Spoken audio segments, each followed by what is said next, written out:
Hello student, very good afternoon आप सभी को। आज हम लोग स्टार्ट करेंगे एक नया सीरीज, यानी कि सीरीज नहीं, ये कह सकते हो कि नया टॉपिक जो आप लोगों का काफी डिमांड था कि हमने पिछले प्लेटफॉर्म्स पे कराए थे, तो मैं फिर से इस चीज को करा दूं।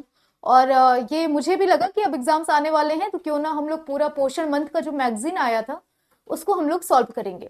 तो पोषण मैगजीन को थोड़ा सा हमें एक आइडिया मिल जाता है ना कि हर एक चैप्टर से कैसे कैसे क्वेश्चंस बन सकते हैं, या हर एक पेज से कैसे क्वेश्चन बन सकते हैं, उस चीज को हम यहाँ पे सॉल्व करेंगे। तो सबसे पहले हम एक थोड़ा सा इसका बैकग्राउंड जानेंगे कि आज जो हम करने जा रहे हैं वो फायदा कहाँ पे होगा और क्या चीज पढ़ रहे हैं, ये जानना जरूरी है। तो सभी लोग जल्दी से आ जाइए लाइव। सभी को very good afternoon. Kusum Singh ji, Archana Kumari, Poonam Kushwaha, Renu Pandey, Tanu Khare, Jitendra Yadav, Manisha Yadav, very good afternoon आप सभी को। तो स्टार्ट किया जाए। तो सबसे पहले आप क्वेश्चंस तो देख ही रहे होंगे। ये जो मैगजीन था वो आया था आपका अगस्त में, ठीक है, अगस्त में आया था। क्यों आया था? क्योंकि सितंबर मंथ को समझ सकते हो कि पोषण मंथ के रूप में जाना गया इस बार। सितंबर कौन सा? तो सितंबर 2023 को, ठीक, 23 को ये पोषण मंथ के रूप में जाना गया है। अब यहाँ पर आपके लिए इंपॉर्टेंट क्यों हो जाता है? क्योंकि ये जो पोषण मंथ या पोषण मैगजीन हम डिस्कस करने जा रहे हैं, कुरुक्षेत्र मैगजीन, जो कि 4-5 महीने पहले आया था, ये इंपॉर्टेंट इसलिए क्योंकि इसके बाद से आपका कोई एग्जाम अभी हुआ नहीं है, पहली चीज। सेकेंडली, क्योंकि आपके न्यूट्रिशन साइंस, होम साइंस का एक डिपार्टमेंट है न्यूट्रिशन साइंस, खाद्य और पोषण, जहां पर आपसे करंट डेटा पूछ लिया जाता है। अगर क्वेश्चंस को एग्जामिनर को थोड़ा टफ क्वेश्चन बनाना होगा तो वो मैगजीन का ही सहारा लेंगे, जो भी लेटेस्ट न्यूज होगा वही सहारा लेंगे, है ना। तो पोषण को रिलेट कर देंगे करंट अफेयर से, तो हम क्यों कोई भी एस्पेक्ट को छोड़े, है ना। तो आज हम लोग उसको स्टार्ट करेंगे और इसी को पूरा का पूरा सॉल्व करेंगे। 2 पार्ट में ये मैगजीन हम सॉल्व कराएंगे 25 क्वेश्चन के माध्यम से, यानी 50 क्वेश्चंस आपने सॉल्व कर लिए तो आपको मैगजीन पढ़ने की जरूरत नहीं होगी, ठीक है। तो चलिए स्टार्ट किया जाए आज के क्वेश्चन को। क्वेश्चन नंबर 1 है आपके सामने। आई होप कि प्रॉपरली विजिबल होगा ये, है ना। कथन और कारण है। कथन में कहा जा रहा है कि कुपोषण केवल भारत की समस्या अब रह गई है। दूसरा है कुपोषण किसी समाज या देश की नहीं बल्कि यह वैश्विक है। राइट आंसर क्या हो जाएगा यहाँ पे? ऑप्शन नंबर 1 है, कथन ए सही है परंतु आर गलत है। कथन ए गलत है परंतु आर सही है। दोनों सही है या फिर दोनों गलत है। अब इस क्वेश्चन को सॉल्व करने का 2 क्राइटेरिया है। एक, आपको क्वेश्चन आता हो, यानी आपने मैगजीन पढ़ा हो तो सॉल्व कर सकते हो। दूसरा, विदाउट मैगजीन पढ़े भी सॉल्व कर सकते हो। कैसे? कई बार मैं डिस्कशन में बताती हूँ आपसे कि जब हम कोई चीज सॉल्व करते हैं ना, तो कुछ निगेटिव टर्मिनोलॉजी को भी ध्यान में रखते हैं। जब भी कुपोषण की बात करें तो आप खुद से कंपेयर कर लो कि आपके जो आसपास नियर अबाउट लोग हैं, क्या वो सभी स्वस्थ हैं क्या? तो कहोगे नहीं, सभी तो स्वस्थ नहीं है। तो कुपोषण केवल भारत की समस्या है, यानी कि सिर्फ इंडिया में है? तो कहोगे नहीं, ये पाकिस्तान, चाइना, अमेरिका, हर जगह कुपोषण देखने को मिलता है। क्योंकि आपने कुपोषण में डेफिनेशन में पढ़ा होगा, जब हमने कुपोषण की बात की थी तो कुपोषण के डेफिनेशन में हम क्या पढ़ते हैं कि एक तो अति पोषण भी हो जाता है, अति पोषण, ठीक है, इसको भी हम कुपोषण के रूप में जानते हैं। और एक अल्प पोषण जो होता है, इसको भी हम कुपोषण के रूप में जानते हैं। पहले चैप्टर का पहला पॉइंट है आपका, ठीक है, पहला पैराग्राफ। और जब हम अति पोषण की बात करते हैं तो इसमें आप देखते हो कि हार्ट से संबंधित प्रॉब्लम आ जाती है, यानी यहाँ पर फैट आपके शरीर में इकट्ठा होने लगता है जब लोग ज्यादा खाना खाते हैं, ठीक है। और अल्प पोषण में हम बात करते हैं, अल्प पोषण में जिसमें हम देखते हैं कि कुछ जो बच्चे हैं वो कम भोजन मिलता है या सही तरीके से भोजन नहीं मिल पाता, उसमें मिलावट संबंधी सारी चीजें, सभी रोग, सब कुछ शामिल हो जाता है। जिसमें मरस्मस और आपका देखोगे तो क्वासियोरकर, दो रोग जो है वो काफी पूछा जाता है। तो यहाँ पर मरस्मस और क्वासियोरकर, ये जो 2 रोग हैं वो अल्प पोषण से संबंधित है। बाकी आपका हाई ब्लड प्रेशर हो जाना या फिर आपका हार्ट में प्रॉब्लम आ जाना, ये सब अति पोषण की वजह से होता है। तो यहाँ पर पॉइंट ये आता है कि एक कथन क्या हो जाएगा यहाँ पे? गलत है, क्योंकि ये केवल भारत में नहीं है, ये पूरे वर्ल्ड लेवल पे हर जगह देखने को मिलता है। कुपोषण किसी समाज या देश की नहीं बल्कि यह क्या है? वैश्विक है। तो बात तो आर वाला सही है, तो ए क्या हो जाएगा? गलत हो जाएगा। गलत क्यों होगा? क्योंकि ये सिर्फ भारत में नहीं है प्रॉब्लम, पूरे विश्व में है। और दूसरा क्यों सही हो जाएगा? क्योंकि ये कोई सोशल प्रॉब्लम नहीं है। कुपोषण किसी एक कंट्री की प्रॉब्लम नहीं है, क्या है? ये ग्लोबल लेवल पे है, वैश्विक प्रॉब्लम है, ठीक है। आई होप आपको ये चीजें क्लियर हो गई होंगी। अब आगे बढ़ेंगे, दूसरे पॉइंट पे आते हैं। क्वेश्चन नंबर है 2। सेकंड को देखते हैं, इनमें से कौन सा मेल गलत है? आपके इस मैगजीन में कुछ आपका एसडीजी गोल दिया हुआ है और उस कुछ एसडीजी गोल है जो आपके पोषण से रिलेटेड है, उनको हमें यहाँ पर मैच करना है। यहाँ पर पूछा जा रहा है, मैच करना है आपको एसडीजी लक्ष्य क्या है, आपके गोल क्या है और उनके संबंधित जो उद्देश्य है वो क्या है। एसडीजी 1 किससे संबंधित है, तो आप कहोगे गरीबी की पूर्णतः समाप्ति से संबंधित है, सही है, ठीक है। एसडीजी 2 कौन सा है, भूखमरी की समाप्ति की बात की गई है, इसमें टैगलाइन है, ये भी सही है। एसडीजी 6 कौन सा होगा, तो कहोगे अच्छा स्वास्थ्य और जीवन स्तर से संबंधित है क्या, तो बोलोगे बिल्कुल है। तो इसका मतलब है कि ऑप्शन कौन सा गलत हो जाएगा, तो आप कहोगे जो 6 वाला है ये गलत हो जाएगा। क्यों, क्योंकि जलवायु परिवर्तन किसमें है, तो आप कहेंगे कि जलवायु परिवर्तन जो एसडीजी है, एसडीजी जो गोल है उसमें 13 नंबर पे इसकी बात की जाती है, 13 नंबर पे जलवायु परिवर्तन की बात की जाती है। तो फिर पॉइंट ये भी आता है कि एसडीजी 6 क्या है, तो 6 में ये कहा गया है कि साफ पानी की बात की गई है कि हमें स्वस्थ रहने के लिए स्वच्छ जल की जरूरत पड़ेगी, ठीक है, स्वच्छ जल की बात यहां पर की जाती है। क्लियर है सभी को। तो साफ पानी और स्वच्छता की बात पूछ दिया जाए तो एसडीजी 6 में है, और इसको ध्यान से समझ लेना, 6 1 2 3 5 6 जो है ना, 3 4 5 6 ये बहुत आपके लिए इंपॉर्टेंट है। और दूसरा प्रायोरिटी देखोगे तो 11 और 12 याद कर लो, इतना कर लिया तो मैच द फॉलोइंग कहीं से गलत नहीं होगा, ठीक है। आगे बढ़ेंगे नेक्स्ट पे, इसी का ये पॉइंट है कि साफ पानी और स्वच्छता एसडीजी 6 में है, और इसमें सदग नहीं है, एसडीजी है, ये जलवायु परिवर्तन है, ठीक है। नेक्स्ट आते हैं, इनमें से कौन से एसडीजी सीधे तौर से गरीबी और भूखमरी को खत्म कर उत्तम स्वास्थ्य और खुशहाली स्थापित करने से संबंधित है। क्वेश्चन नंबर है आपके सामने 3, आंसर कर दीजिए सभी लोग। चलिए बहुत अच्छा, सभी लोग बहुत अच्छा आंसर कर रहे हो, याद होगा ना, पहले तो हमने करा ही दिया था ये वाले पॉइंट्स, बट फिर से करते हैं हम लोग, है ना। और इस बार जो सेकेंड वाला पार्ट आएगा वो और भी आपको डिटेलिंग में मिलेगा, ये तो इंपॉर्टेंट है तो सेम हमने रखा है, लेकिन सेकेंड और भी इंपॉर्टेंट होगा आपका, ठीक है। चलिए Kavita ji very good afternoon, आप सभी को, सभी लोग शेयर कर दीजिए, क्लास को लाइक और शेयर करते रहिए। चलो आगे बढ़ेंगे नेक्स्ट क्वेश्चन पे, थर्ड पे आते हैं। थर्ड में कहा जा रहा है कि इनमें से कौन सा एसडीजी जो है वो सीधे तौर पर, सीधे डायरेक्टली रूप में क्या है, गरीबी और भूखमरी को खत्म कर उत्तम स्वास्थ्य और खुशहाली स्थापित करने से संबंधित है। अब यहां पर आपको बताना है, केवल, केवल शब्द जुड़ा हुआ है, ध्यान से समझना है, क्या केवल 1 2 3 है, केवल एसडीजी 4 5 और 1 2 है, 1 यहाँ पे 12 है, सॉरी 1 2 नहीं, ये 12 है, 12 13 और 17 है, या फिर इनमें से सभी। अब यहाँ पर आपको यहाँ पे क्या करना है, सेलेक्ट करना है कि कौन सा इनसे बात करता है कि भूखमरी और किससे, गरीबी समाप्त करने के लिए। तो राइट आंसर क्या हो जाएगा, जल्दी से बताएंगे सभी लोग। क्वेश्चन नंबर थर्ड का सी बी आ रहा है आपका, 4 5, सभी लोग कह रहे हैं कि 4 5 क्या होगा। देखो 1 2 3 है ना, यहाँ पर दो चीजें ध्यान रखना, पूछा गया है क्या, प्रत्यक्ष रूप से, है ना, गरीबी भूखमरी को खत्म उत्तम स्वास्थ्य के लिए।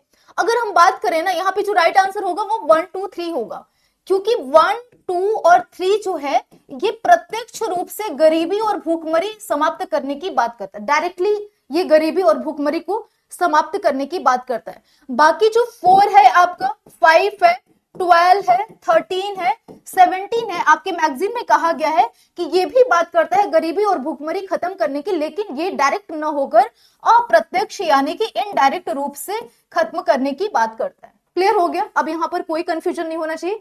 1 2 3 क्या है, हमने पिछले में देख लिया। 1 2 3 रिलेटेड किससे है, तो इससे ज्यादा एस्पेक्ट और इससे ज्यादा आपका डाइवर्जन हमें नहीं लगता कि पूछा जाएगा। तो ये कुछ जो टॉपिक है ना, कॉन्सेप्ट है, आपको क्लियर रखना है। आगे बढ़ेंगे, नेक्स्ट क्वेश्चन पे आते हैं। क्वेश्चन नंबर आपके सामने है, ये यहाँ पर देख सकते हो, इसका एक्सप्लेनेशन है कि 1 2 3 क्या है, यहाँ पर प्रत्यक्ष रूप से बात करता है गरीबी खत्म करने का, 4 5 12 13 17 अप्रत्यक्ष रूप से खाद्य और पोषण से सुरक्षित से संबंधित, जैसे हम जलवायु की ही बात कर ले, है ना, तो जलवायु हमें क्या करता है, कहीं ना कहीं हमारे खाद्य पोषण को प्रभावित करता है। अगर एकदम से तापमान आ जाए, एकदम से बारिश हो जाए, तो कहीं ना कहीं इफेक्ट होगा ही होगा, हमारा पूरा जनजीवन इफेक्ट हो जाता है। तो हम खाद्य पोषण की तो बात एक कह सकते हो कि डायरेक्टली है, अभी बारिश हो जाए अच्छा खासा फसल बर्बाद हो जाएगा, तो है ना। तो जलवायु कहीं ना कहीं हम देखें तो इनडायरेक्टली रूप से प्रभावित करता ही करता है। आगे बात करेंगे नेक्स्ट पे, खाद्य और पोषण को, न कि फसल को। संयुक्त राष्ट्र ने किस वर्ष तक दुनिया से भूखमरी खत्म करने का जो लक्ष्य है, गोल है, वो तय किया है। तो कभी कभी डेडलाइन आपसे पूछ देता है कि किसी भी चीज का अगर कोई न्यूज में हो तो उसका डेडलाइन क्या है। भूखमरी इंपॉर्टेंट है क्योंकि ये किससे रिलेटेड है, आपके पोषण से। हो सकता है जिस भी एग्जाम में आप जाओगे ना, होम साइंस के साथ जहां भी जीएस पूछा जाएगा, चाहे वो DSSS हो, चंडीगढ़ का एग्जाम हो टीजीटी होम साइंस, आपका बिहार का एग्जाम हो पीजीटी का, तो जहां भी आपको, यूपी में आप जीआईसी का एग्जाम देख लो, एलटी ग्रेड का एग्जाम देख लो, जहां पर 30 या 40 क्वेश्चन आपसे जीएस पूछे जाते हैं, उन जीएस वाले में ये वाला टॉपिक फिट बैठता है। बिल्कुल आंसर करेंगे सभी लोग। चलिए नेक्स्ट है क्वेश्चन नंबर आपका 4। संयुक्त राष्ट्र ने किस वर्ष तक दुनिया से भूखमरी खत्म करने का लक्ष्य तय किया है? आंसर क्या हो जाएगा? 2030 तक। ठीक है, 2030 तक भूखमरी खत्म करने की बात की गई है। और किसने किया है? संयुक्त राष्ट्र ने किया है। यूनाइटेड नेशन के द्वारा ये जो लक्ष्य है उसकी बात की गई है। नेक्स्ट आते हैं, क्वेश्चन नंबर आपके सामने है 5। संयुक्त राष्ट्र की स्थापना कब हुई थी? थोड़ा सा यहां पर आप देख लेंगे इसके फैक्चुअल डेटा को। कभी कभी पूछ देता है रिलेटेड टू न्यूज, उसके एस्पेक्ट को पूछेगा कुछ डेप्थली। तो यहां पर याद रखना है कि संयुक्त राष्ट्र की स्थापना हुई थी 24 अक्टूबर 1945 को। आपके एग्जाम में बहुत बार WTO वर्ल्ड ट्रेड ऑर्गेनाइजेशन हो गया, WHO हो गया, वर्ल्ड हेल्थ ऑर्गेनाइजेशन हो गया, UN हो गया, यूनाइटेड नेशन हो गया, इन सबको मैच द फॉलोइंग भी पूछा हुआ है पहले से। और इन सब का इंडिविजुअली पूछ देगा कि UN की स्थापना कब हुई थी, वर्ल्ड हेल्थ ऑर्गेनाइजेशन की स्थापना कब हुई थी। तो ये कुछ इंपॉर्टेंट है, ठीक है, तो ये सब याद रखना जरूरी है। तो 1945 में हुई थी, अक्टूबर याद रखना है 24 अक्टूबर। यूएन की स्थापना अमेरिका के राष्ट्रपति फ्रैंकलिन डी रूजवेल्ट के प्रयासों से हुआ था। और यूएन का मुख्यालय कहाँ है? न्यूयॉर्क में है। और ये यूएन में कुल अभी कितने सदस्य हैं? 193 सदस्य हैं। ये मैगजीन के अकॉर्डिंग डाटा आपका है। नेक्स्ट आगे बढ़ेंगे, क्वेश्चन नंबर है आपके सामने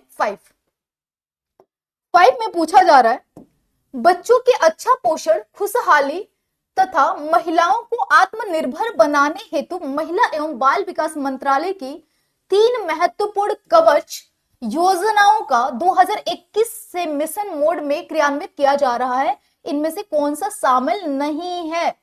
नहीं वाले को बात बताना है आपको। अब सिंपल सा क्वेश्चन है कि 2021 से कुछ योजनाएं हैं जो रेगुलेट की जा रही है, उनमें से कौन सी योजना इसमें शामिल नहीं है? और ये योजना किससे है? तो बच्चों के अच्छा पोषण से संबंधित है, खुशहाली से संबंधित है और महिलाओं के आत्मनिर्भर बनाने हेतु महिला एवं बाल विकास मंत्रालय की ये योजना है।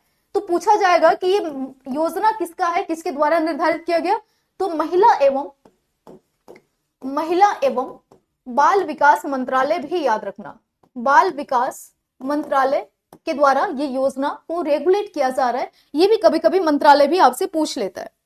ठीक है, मनीषा जी कह रही हैं कि मैम 5 ऑप्शन रखिए please. Chandan Singh ji good afternoon. Manisha ji बिल्कुल, हम लोग जब बीपीएससी के क्वेश्चंस करते हैं ना, तो वहां पर पूरा का पूरा 5 क्वेश्चंस ऑप्शन ही रहता है। और अभी जितना भी आप लोगों ने बीपीएससी के क्वेश्चंस किए होंगे हमारे प्लेटफॉर्म पे, यानी ग्रेड प्लस के प्लेटफॉर्म पे, वहां पर आपको 50-50 क्वेश्चन का वर्कशीट हमने प्रिपेयर कर दिया है 5 ऑप्शन के साथ।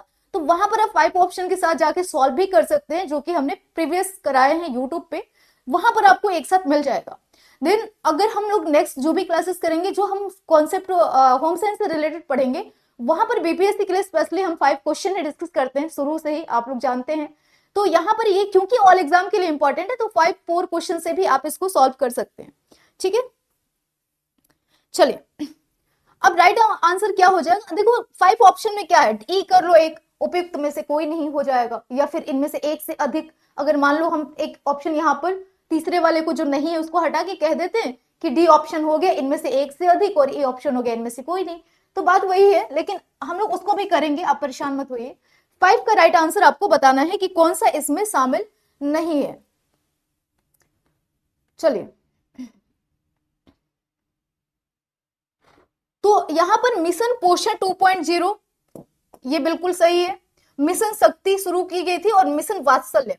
अब ये तीनों जो योजना है ना, इसको आप प्रॉपरली देख लीजिएगा, इनमें से पूछा जा सकता है। ये तीनों योजनाएं रेगुलेट किसके द्वारा की जा रही है? महिला एवं बाल विकास मंत्रालय के द्वारा। ठीक है, और इसमें से कौन सा पूछा है शामिल नहीं है? तो मिशन किशोरी इसमें शामिल नहीं है, बाकी तीनों योजनाएं इसमें शामिल है। ठीक है, बिल्कुल सभी का बहुत अच्छा राइट आंसर आ रहा है भाई। चलो नेक्स्ट पे आएंगे, क्वेश्चन नंबर है 6 आपके सामने। मिशन इंद्रधनुष किस वर्ष प्रारंभ किया गया? ये आपके न्यूज में रहा है, यानी मैगजीन में इसका जिक्र किया गया है मिशन इंद्रधनुष का। तो आंसर कर देंगे सभी लोग। मिशन इंद्रधनुष कब प्रारंभ किया गया? 25 दिसंबर 2014 को, 25 दिसंबर 2016 को, 25 दिसंबर 2018 को, या फिर 25 दिसंबर 2019 को। राइट आंसर क्या हो जाएगा? चलिए सही जवाब बताएंगे आप लोग। अच्छा एक चीज यहां पर अगर मैं पूछूं, थोड़ा सा हिंट दे दूं, सुशासन दिवस कब मनाया जाता है? सुशासन, गुड गवर्नेंस डे कब मनाया जाता है? क्या हो जाएगा आंसर आपका? उससे रिलेटेड ही है। अच्छा लेकिन यहाँ पे तो सभी 25-25 लिखा हुआ है ना, चलो ये भी हट गया। तो 25 दिसंबर को, लेकिन आंसर आपको देना है कौन सा, इसमें राइट कौन सा होगा? तो आप कहोगे 25 दिसंबर 2014 को मनाया स्टार्ट किया गया था मिशन इंद्रधनुष। 25 दिसंबर को होता क्या है? तो आप कहोगे यहाँ पर सुशासन दिवस मनाया जाता है, सुशासन दिवस मनाया जाता है, ठीक है, सुशासन दिवस मनाया जाता है। ये संबंधित किससे है इंद्रधनुष? तो आप कहोगे ये टीकाकरण से संबंधित है, टीकाकरण से संबंधित है, ठीक है। बच्चों में टीकाकरण को जागरूकता लाने के लिए, मतलब लोगों में जागरूकता लाने के लिए कि बच्चों का टीकाकरण हो, ठीक है।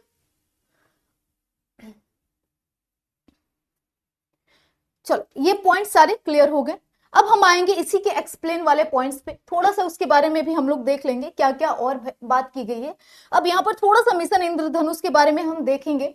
नोट करके लिखा हुआ है कि 25 दिसंबर सुशासन दिवस भी मनाया जाता है। पूछ देगा कि टीकाकरण के दिन कौन सा दिवस मनाया जाता है, तो सुशासन दिवस मनाया जाता है।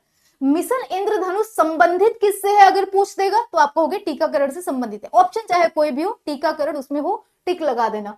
मिशन इंद्रधनुष का, क्योंकि 2.0 की हम बात कर रहे थे ना अभी, अब मिशन इंद्रधनुष क्या है? 5.0 पूछ देगा किससे संबंधित है, तो आप कहोगे मिशन 5.0 जो है वो किससे संबंधित है? गर्भवती महिलाओं एवं जन्म से 5 वर्ष, यही डेटा आपसे पूछा जाएगा अगर पूछा गया इस क्वेश्चन को, तो कि जन्म से कितने वर्ष, तो 5 वर्ष तक के बच्चों को छूटे हुए टीके लगाए जाएंगे। यानी कि गर्भवती महिलाओं को टीका लगाया जाएगा 5.0 में, और किसको? जो 5 वर्ष तक के बच्चे हैं जिनके टीकाकरण किसी न किसी वजह से छूट गया होगा, उनको इसमें टीकाकरण किया जाएगा। क्लियर हो गया? नेक्स्ट आएंगे, क्वेश्चन नंबर नेक्स्ट पे आते हैं। वर्ल्ड फूड डे कब मनाया जाता है? पोषण का मैगजीन डिस्कस कर रहे हैं और वर्ल्ड फूड डे से हम अछूते रह जाए, ऐसे कैसे हो सकता है ना? तो वर्ल्ड फूड डे कब मनाया जाता है? 5 जून को, 16 अक्टूबर को, 27 फरवरी को, 7 अप्रैल को। कुछ लोग तो सोच रहे होंगे, जो देख रहे होंगे, एक दो लोग हैं ऐसे जो नोन पर्सन है इसमें, वो लोग सोच रहे होंगे जल्दी बता दो किस डे मनाया जाता है, मैं सीधे उस दिन सुबह से शाम तक रेस्टोरेंट में ही बैठा रहूंगा या रहूंगी, है ना? आंसर कर दीजिए।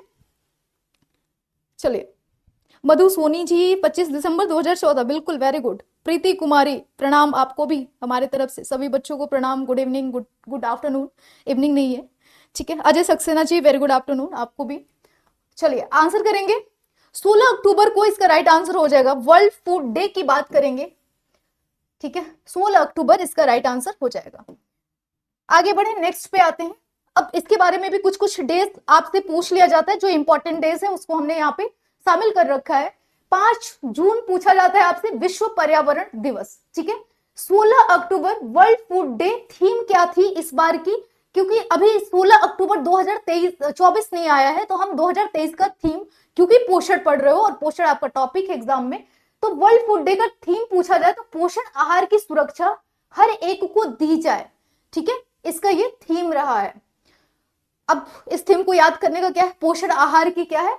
सुरक्षा हर एक को दी जाए। अब कोई पानी पूरी वाला बिना ग्लव्स लगाए और बिना ऐसे हाथ डुबा के देगा ना, बोल देना कि ये थीम रहा है, हाथ में ग्लव्स पहन लो, ठीक है, याद रहेगा ये पॉइंट आपको। 27 फरवरी क्या है? राष्ट्रीय प्रोटीन दिवस मनाया जाता है। इंपॉर्टेंट पॉइंट है, ये याद रखिएगा, ठीक है, क्योंकि अभी कुछ ही साल पहले, 2-3 साल पहले से ही ये मनाया जाना स्टार्ट किया गया प्रोटीन दिवस, तो 27 फरवरी से स्टार्ट किया गया। अगर किसी को पता है तो आप कमेंट सेक्शन में बता दीजिए, प्रोटीन दिवस कब से शुरू किया गया?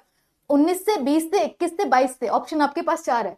7 अप्रैल को विश्व स्वास्थ्य दिवस मनाया जाता है। WHO का उस समय जो जिक्र किए थे हम, तो उसमें कभी कभी पूछ देता है कि किस दिन मनाया जाता है विश्व स्वास्थ्य दिवस, ठीक है। तो 7 अप्रैल। ये 4 पॉइंट आपके लिए इंपॉर्टेंट है। आगे बढ़ेंगे, नेक्स्ट क्वेश्चन पे आते हैं। क्वेश्चन नंबर है, पोषण सुरक्षा से अभिप्राय क्या है? आंसर करेंगे सभी लोग। प्रीति कुमारी कह रही है, मैम आज मेरा बर्थडे है पर आज बहुत उदास हूं, आगे बढ़ती जा रही है ना तो क्या नौकरी, अच्छा एज बढ़ती जा रही है तो नौकरी लगी और नहीं अच्छा ना ही नौकरी लगी ना ही शादी हुई। चलो, चाहते हो कि इस पे मैं कुछ बोलूं? तो चलो, सबसे पहले तो आपको जन्मदिन की ढेर सारी शुभकामनाएं प्रीति कुमारी जी, ठीक है, हैप्पी बर्थडे। और सेकेंडली जो आप कह रहे हो कि भर्ती के वजह से, ये तो एक यूनिवर्सल प्रॉब्लम इस समय हो गया है। तो आप ये मान लो इस पॉइंट के लिए कि ये सिर्फ आपके साथ नहीं हो रहा है, ये सभी के साथ हो रहा है, ठीक है। हर एक बच्चा इस चीज से, इस बीमारी से परेशान है कि भर्ती हो नहीं रही है, और सबके साथ ही है। तो ये एक यूनिवर्सल प्रॉब्लम है, तो इसको आप यूनिवर्सल वे में ही लो। थर्डली आप कहें कि शादी भी नहीं हुई अभी, या फिर शादी का वेट जो भी कर रहे हो आप, तो सेकेंडली मुझे लगता है पर्सनली, अगर मैं आपको सजेस्ट करूं तो शादी अगर आप एक स्टेबल हो जाओगे देन करोगे तो वो ज्यादा अच्छा होगा। तो अभी अगर 1-2 साल डिले हो जाता है देन ओके, उसमें परेशान होने की बहुत ज्यादा जरूरत नहीं है। अगर कोई कहता है, देखो बुराइयां और अच्छाइयां तो हर जगह है ना, तो आप बुराइयों को भी सुन, अगर कोई बोल रहा है कि अरे ये बड़ी हो गई, होता है ऐसे, बहुत सारे बच्चे भी बोल रहे थे कि शादी नहीं हुई अभी तक, शादी क्यों नहीं किया, ठीक है। तो ये सारे पॉइंट्स रहते हैं, तो इसमें परेशान होने की बात नहीं है। लोगों का काम है कहना, आपका काम है अपना कर्तव्य निभाना, तो उस चीज पे फोकस करिए। और जो प्रॉब्लम है वो अभी जो आप एग्जाम का बता रहे हो ना, ये यूनिवर्सल प्रॉब्लम है, तो इसको आप एक कॉमन वे में लो तो ज्यादा अच्छा रहेगा, आप पर्सनल मत लो इस चीज को, ठीक है। बाकी आप एंजॉय करो बर्थडे वर्डे, है ना। चलो, तो ये बात पोषण सुरक्षा से अभिप्राय क्या है, आ जाते हैं पॉइंट पे। आम आदमी को पर्याप्त पोषक तत्व युक्त भोजन मिल पाना, ये अभिप्राय है। ऐसा पोषक तत्व जिसमें शरीर की आवश्यक ऊर्जा की पूर्ति हो, ऐसा होना चाहिए। ऐसा भोजन जो व्यक्तिगत आवश्यकता की पूर्ति कर सके, या फिर उपयुक्त सभी। पोषण सुरक्षा से अभिप्राय क्या है? आंसर कर दीजिए सभी लोग। पोषण सुरक्षा से अभिप्राय है क्या है? तो आप कहोगे उपयुक्त सभी, यहां पे राइट आंसर हो जाएगा। क्यों हो जाएगा? क्योंकि आम आदमी जो है ना, जो नॉर्मल पर्सन है, उसको भी पर्याप्त रूप में पोषक तत्व युक्त जो है वो भोजन मिल पाए, ये जरूरी है। कि जो जनरल एकदम कोई भी नॉर्मल पीपल है, उसको भी हो सकता है बहुत व्यंजन वाला ना मिले, लेकिन उतना उसको भोजन मिल पाए जिससे उसके पोषक तत्व की जो आवश्यकता है वो कंप्लीट हो जाए। तो पहला तो सही है। दूसरा है कि ऐसा पोषक तत्व मिले जिससे शरीर की आवश्यक ऊर्जा की पूर्ति हो। यही बात को कहा गया है अदर फॉर्म में, कि हमें पोषक जितना मुझे चाहिए। आप पढ़ते हो ना कि हमारे एज के हिसाब से हमारी आवश्यकता, यानी वर्क प्रेफरेंस के हिसाब से, कि कोई फिजिकल वर्क इंसान ज्यादा करता है, जैसे मजदूर हैं तो मजदूर फिजिकल वर्क ज्यादा करते हैं, तो उनको हम कहते हैं कि उनके भोजन में कार्बोहाइड्रेट की जरूरत होती है। लेकिन अगर कोई पर्सन मेंटल वर्क कर रहा है, जैसे कोई इंसान है जो 24 घंटा पढ़ रहा है, 24 घंटा नहीं 10-12 घंटा पढ़ रहा है, तो उसको कार्बोहाइड्रेट नहीं, उसको प्रोटीन चाहिए होता है, ठीक है। तो इस तरीके से जिसकी जो आवश्यकता है according to age, according to उसके वर्क, तो उसको उसके हिसाब से उसको मिलना चाहिए। बात यही है, कहने का तरीका अलग है। ऐसा भोजन जो व्यक्तिगत आवश्यकता की पूर्ति कर सके। सिमिलरली बात यही यहां भी कहा जा रहा है। व्यक्तिगत आवश्यकता क्या हो गया? मेरी आवश्यकता अलग हो सकती है, आपकी अलग हो सकती है, थर्ड पर्सन की अलग हो सकती है, क्योंकि मेरा वर्क आपके वर्क और तीसरे के वर्क में, एज में, और हमारे कह सकते हो कि बहुत सारी जो चीजें हैं कि हमारे हेल्थ के हिसाब से, यानी कि हाइट के हिसाब से और वेट के हिसाब से, हम उन सब चीजों को मेजर करते हैं। तो यहाँ पर हर डिफरेंसेस, इंडिविजुअल डिफरेंसेस को हम प्रेफर करेंगे। इंडिविजुअल डिफरेंसेस के हिसाब से क्या होना चाहिए? पोषण मिलना चाहिए। तो यहाँ पे उपयुक्त सभी सही हो जाएगा। नेक्स्ट पे आएंगे, क्वेश्चन नंबर है आपके सामने 9, राष्ट्रीय पारिवारिक स्वास्थ्य सर्वेक्षण। अब यहां पर देखो NFSH4, और ये आपसे 3 और 2 आपके LT ग्रेड में पूछा हुआ है कि एक हालिया रिपोर्ट के अनुसार भारत में कुपोषण की दर क्या हुई है? घटी है, बढ़ी है, ना ही घटी है ना बढ़ी है, मतलब इक्वल रही है, या फिर इनमें से कोई नहीं। आंसर कर देंगे सभी लोग। चलिए फटाफट से आंसर करेंगे। राइट आंसर क्या हो जाएगा? वेरी गुड, बहुत अच्छा, ब्यूटी IAS। ओ, ये होता है पॉजिटिव एलिमेंट्स, ठीक है। चलो मनीषा यादव जी D, अच्छा 8 नंबर का बता रही हूँ, ये क्वेश्चन नंबर है बच्चे 9 का बताना है आपको, आंसर कर दीजिए 9 का। चलिए 9 का ए आ रहा है, ए राष्ट्रीय। अब यहां पर देखो दो तीन चीजें ध्यान में रखना है कि पहली चीज तो कोई भी ऐसा न्यूज आ जाए ना जो गवर्नमेंट से रिलेटेड है और बुराई की बात करी हो, तो आप ये नहीं कह सकते इनकी बुराई बढ़ी है इस टाइम पे, है ना, घटी ही है। तो अब ये भी नहीं कहोगे इक्वल रही है, नहीं तो ये होगा ना, एक मैसेज जाएगा कि भाई गवर्नमेंट हमारी कोई काम नहीं कर रही है। तो इसका मतलब है कि अगर कोई रिपोर्ट आ रहा है इस टाइम पे और वो इस तरीके से आपकी मैगजीन में आया है, कुरुक्षेत्र योजना मैगजीन, आपको पता है कोई पर्सन, एक ऐसा इंडिविजुअल कोई नहीं निकालता है, ठीक है, तो वो काफी ऑथेंटिक माना जाता है आपके एग्जाम के पर्सपेक्टिव से। तो यहाँ पर राष्ट्रीय पारिवारिक जो स्वास्थ्य पोषण की हम बात कर रहे हैं, NFHS4 के एक हालिया रिपोर्ट के अनुसार भारत में कुपोषण की दर क्या हुई है, तो कहोगे घटी है। बढ़ी मत कहना, नहीं तो आपके घर में बुलडोजर चल जाएगा योगी जी का, अगर बढ़ी बोल दिए तो इस टाइम पे, ठीक है। चलो भाई आगे बढ़ा जाए नेक्स्ट पे, आगे बढ़ेंगे। क्वेश्चन नंबर नेक्स्ट है, राष्ट्रीय पारिवारिक सर्वेक्षण। अब यहाँ पे 4 के बारे में थोड़ा सा इंफॉर्मेशन भी दे दिया गया है। रिपोर्ट के अनुसार, रिपोर्ट में यह बताया गया है कि भारत में कुपोषण की दर कम होने के बावजूद भी, कम तो हुई है लेकिन उसके बावजूद भी ज्यादा बच्चे यानी 51% बच्चे अविकसित हैं और 49% सामान्य से कम वजन वाले हैं। काम नहीं है ये, कम वजन वाले हैं, ठीक है। तो ये बात आपको क्लियर हो जानी चाहिए कि ठीक है घटी तो है लेकिन अभी भी जो अविकसित बच्चों की संख्या है वो ज्यादा है। और दूसरा चीज 49% जो बच्चे हैं वो सामान्य से कम वजन वाले हैं। होम साइंस के सभी स्टूडेंट जितने भी लोग आप देख रहे हो, आप मुझे जल्दी बता दो कि जो अविकसित बच्चों के लिए कौन सा एक टर्मिनोलॉजी का यूज किया गया है, बार बार हम लोगों ने पढ़ा है इसको, और सामान्य से कम वजन वाले बच्चे के लिए कौन सी एक टर्मिनोलॉजी है उसका यूज किया गया। जल्दी से आप कमेंट सेक्शन में बताएंगे और हम यहाँ पर नेक्स्ट क्वेश्चन को पढ़ेंगे। क्वेश्चन नंबर है 10, विश्व बैंक के मुताबिक बचपन की शारीरिक कमजोरी के चलते वयस्क के कद में कितने प्रतिशत की कमी दर्ज की गई है। यानी कि बच्चा क्या होता है,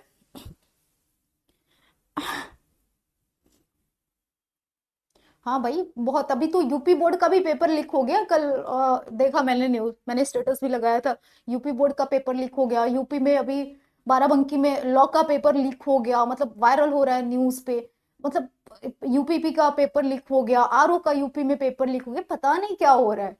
मैं तो सोच रही हूँ पेपर का डेट आता है ना तो मुझे लगता है पेपर का डेट नहीं, पेपर लीक का डेट है, ऐसा वाला फील आने लगा है मुझे पर्सनली, ठीक है। आंसर करेंगे सभी लोग। अब यहाँ पे है विश्व बैंक के मुताबिक बचपन की शारीरिक कमजोरी के चलते, मतलब बच्चा अगर शुरू में कमजोर है, हम लोगों ने कहा है वैगोत्स्की और फ्राइड की थ्योरी भी पढ़ोगे आप होम साइंस में, तो इन लोगों ने भी कहा है कि बच्चा जो छोटा वाला एज होता है ना, कौन सा शैशवावस्था वाला एज, तो हरलॉक के अनुसार 2 साल, ठीक है मान लेना, तो उस एज में जितना अच्छा पोषण आप बच्चे को दोगे वो उसी हिसाब से ग्रोथ करेगा, ठीक है। अब यहां पर बोला गया कि अगर छोटे बच्चे को अच्छे पोषण नहीं मिलता है तो उसका शरीर कमजोर हो जाता है, तो वयस्क के कद में कितने प्रतिशत की कमी दर्ज की गई है, तो वो नॉर्मल व्यक्ति से कितना लंबाई में उसका कद कम होगा, इसकी बात की गई है इस रिपोर्ट में। 1%, 2%, 3% या फिर 4% कम होगा। आंसर क्या हो जाएगा यहाँ पे, जल्दी से बताएंगे। यहाँ पे क्वेश्चन नंबर है आपके सामने, यहां पर सिंपल सा देखोगे आप, 1% यहाँ पे बहुत मेजर सा बोला गया है, ठीक है, 1% की कमी यहाँ पर देखी गई है। नेक्स्ट, राष्ट्रीय पोषण मिशन की शुरुआत कब की गई, जल्दी से बताएंगे। जो 10वां वाला क्वेश्चन है ना वो स्किप भी कर सकते हो, वो इतना इंपॉर्टेंट है नहीं, उतना डेप्थ में आपसे नहीं पूछेगा, ये वाला इंपॉर्टेंट है आपका, ठीक है। राष्ट्रीय पोषण मिशन की शुरुआत कब की गई थी, 2015 में, 17 में, 18 में या फिर 20 में। आंसर क्या हो जाएगा,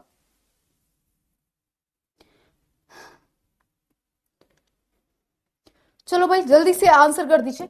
राष्ट्रीय पोषण मिशन इंपॉर्टेंट है, इसकी शुरुआत कब की गई थी, अब इसी मिशन को आगे क्रियान्वित किया जा रहा है, रेगुलेट किया जा रहा है। आंसर कर देंगे सभी लोग। राइट आंसर क्या हो जाएगा, 2018, इसकी शुरुआत 2018 में ही कर दी गई थी। अब इसी का कह सकते हो कि डेवलप वर्जन होता है ना, पार्ट 2, पार्ट 3, पार्ट 4 ऐसे सब आ रहा है, तो 18 में शुरू की गई। आपसे शुरुआत वाला डेट ही ज्यादा पूछता है होम साइंस में। नेक्स्ट आगे बढ़ेंगे, अब इसको थोड़ा सा देख लेंगे, एक्सप्लेन भी दे रखा है यहाँ पे। 8 मार्च अंतर्राष्ट्रीय महिला दिवस है, अभी आने वाला है, ठीक है। 2018 में प्रधानमंत्री मोदी जी के द्वारा राजस्थान के झुंझुनू में राष्ट्रीय पोषण मिशन की शुरुआत की गई थी। तो 2-3 फैक्ट याद हो जाएगा। देखो इस बार ना 8 तारीख को शायद शिवरात्रि भी है और 8 को महिला दिवस भी है और 8 को ही ये योजना शुरू की गई थी। तो कितना कितना सिमिलर चीजें एक ही दिन हो रहा है, तो मे भी दिमाग में एक इंडिकेट हो जाता है जो क्वेश्चन बनाते हैं। तो ये पॉइंट याद रख लेना। और कहां से शुरू की गई थी? राजस्थान। अगर राज्य पूछेगा राजस्थान, राजस्थान में कई जगह पूछेगा तो आपको झुंझुनू में याद रखना है, झुंझुनू नामक जगह है। राष्ट्रीय पोषण मिशन की शुरुआत की गई थी। यह किससे संबंधित है? SDG 2 से संबंधित है। क्यों? क्योंकि भूखमरी की समाप्ति की बात SDG 2 में कही गई है। ठीक है, सारे पॉइंट्स क्लियर हो गए। नेक्स्ट पे आएंगे, क्वेश्चन नंबर है आपके सामने 12। 2021 में कोविड-19 महामारी के कारण केंद्र सरकार ने आंगनबाड़ी सेवाओं के तहत किसी अधिकतम परिणाम हेतु सक्षम आंगनबाड़ी और पोषण 2.0 में मिला दिया। ठीक है, अब यहाँ पर दो चीजें हैं, दो कॉन्सेप्ट है। एक तो किस वजह से हुआ? तो कोविड के महामारी के वजह से हुआ। ठीक है, आंगनबाड़ी सेवाओं के तहत, किस सेवा के तहत? आंगनबाड़ी सेवा के तहत किसी अधिकतम परिणाम के लिए, यानी हमें ज्यादा से ज्यादा रिजल्ट मिल सके, इसलिए किसी योजना को या किसी अभियान को आंगनबाड़ी और पोषण 2.0 में मिला दिया। तो पहले से एक आंगनबाड़ी तो था ही, ठीक है, और दूसरा क्या था? पोषण 2.0 भी था। अब इनमें एक चीज को और मिला दिया गया। मिलाने का वजह क्या था? तो आप कहोगे एक तो कोविड की महामारी थी और दूसरा क्या था कि हमें अधिकतम लाभ मिल सके। इन दो कारणों की वजह से किसी एक को इनमें मिला दिया गया, इनमें शामिल कर दिया गया। वो कौन सा था? पूरक पोषण कार्यक्रम था, पोषण अभियान था, किशोरियों के लिए योजना था, या फिर उपयुक्त सभी? राइट आंसर क्या हो जाएगा यहाँ पे? चलिए डी, बहुत अच्छा। 12 का यहाँ पे डी आ रहा है, बहुत सही।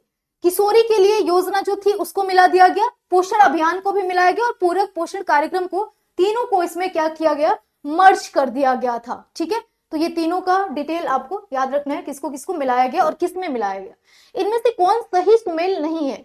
मिशन वात्सल्य 2009 और 10 में शुरू किया गया। पिछली बार आप देखोगे यूपी में भी पूछ लिया था योजना के बारे में और काफी डिफिकल्ट सा ऑप्शन दे रखा था। ठीक है, तो जो न्यूज में योजना है ना, उसका सब कुछ सारा एस्पेक्ट आपको याद रखना होगा। तो यहाँ पे याद रखनी है क्या? मिशन वात्सल्य 2009-10 राइट है या रॉन्ग है? पूछा गया कौन सा सुमेलित नहीं है, यानी 3 सही है, 1 गलत होगा आपका।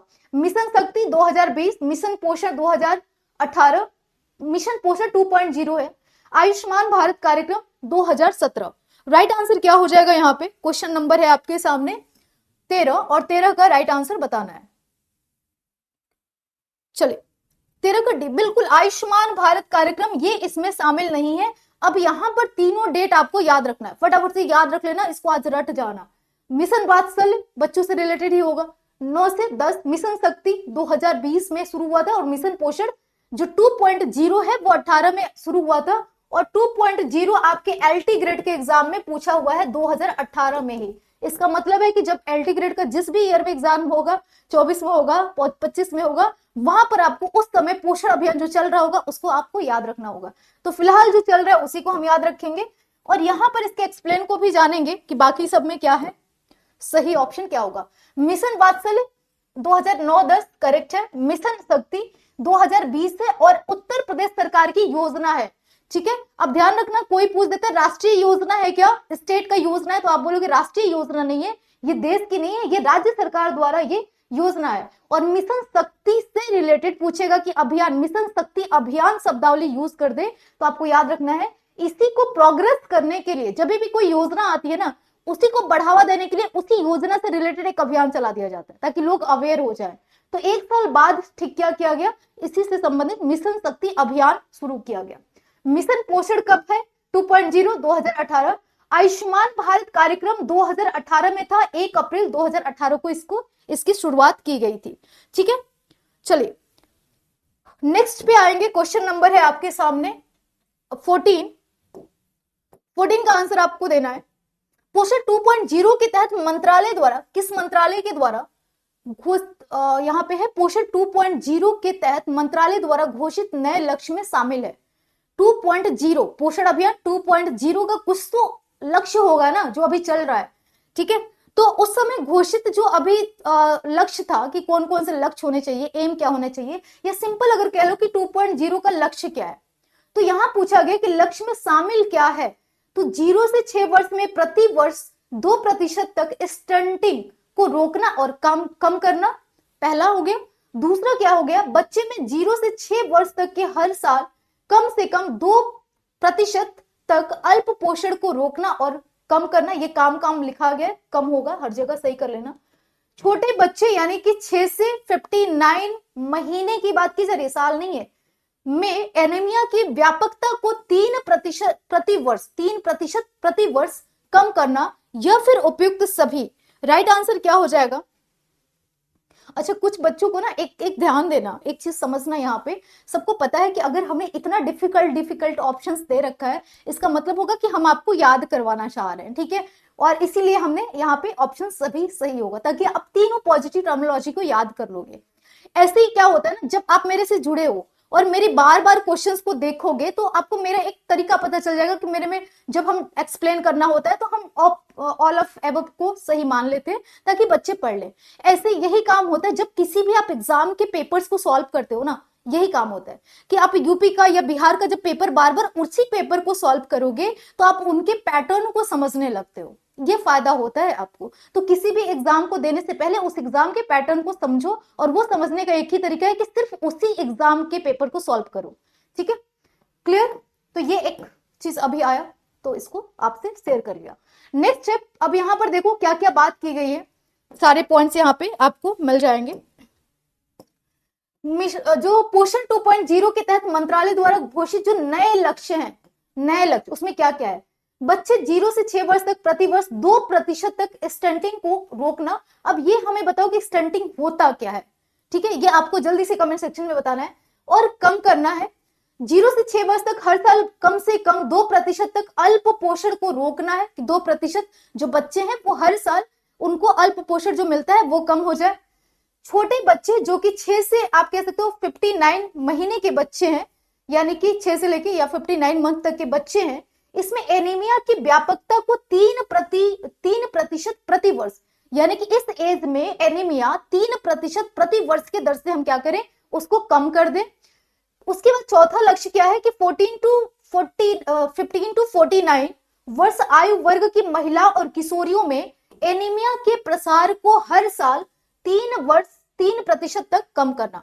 यानी एक तो बच्चे में भी एनीमिया के प्रसार को कम करना कहा गया 3% प्रति वर्ष, यहां भी 3% प्रति वर्ष एनीमिया को कम करना है, यानी कि 6 से 59 मंथ आपको याद रखना है, और 15 से लेके 49 वर्ष की महिलाओं का भी आपको ध्यान रखना है। यहां पर बच्चे की बात की गई, बच्चे में मेल फीमेल दोनों चाइल्ड हो सकते हैं, लेकिन यहां पर याद रखोगे कि 15 से लेकर 49 में महिलाओं की बात की गई है और किशोरियों की बात की गई है, यहाँ पे मेल पर्सन की बात नहीं की गई है। ये बेसिक डिफरेंस है दोनों आर्टिकल में।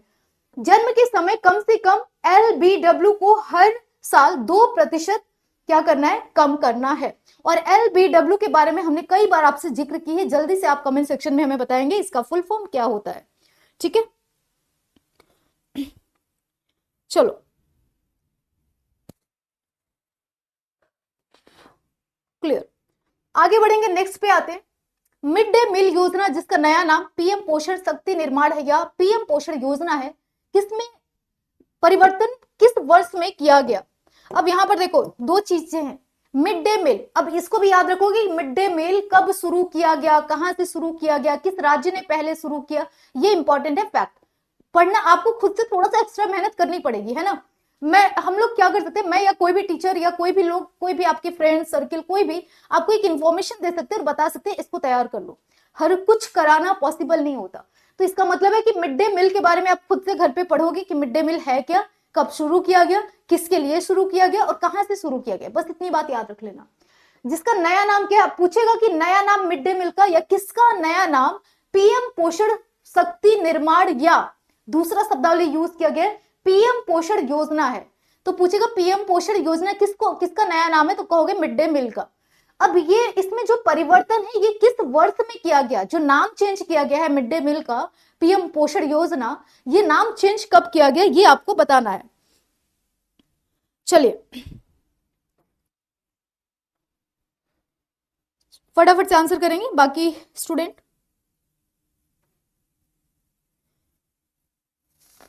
किस वर्ष इसका नाम चेंज किया गया, जल्दी से बताएंगे। आंसर क्या हो जाएगा आपका, आंसर हो जाएगा 2021 में। नाम कब चेंज किया गया, पहले क्या था, मिड डे योजना था, अब क्या हो गया, या तो पीएम पोषण योजना लिखा मिल सकता है या पीएम पोषण शक्ति निर्माण भी इसको लिखा हुआ मिल सकता है, दोनों में से कोई भी आपका ऑप्शन हो सकता है। तो मिड डे मील के बारे में थोड़ा सा हम जान लेते हैं यहाँ पे, है ना। मुझे पता है आप लोग, बहुत लोग तो सर्च कर लोगे, कुछ लोग नहीं भी करोगे, जो मेरी तरह थोड़े आलसी होंगे, कहेंगे अच्छा ठीक है कल कर लेंगे, है ना।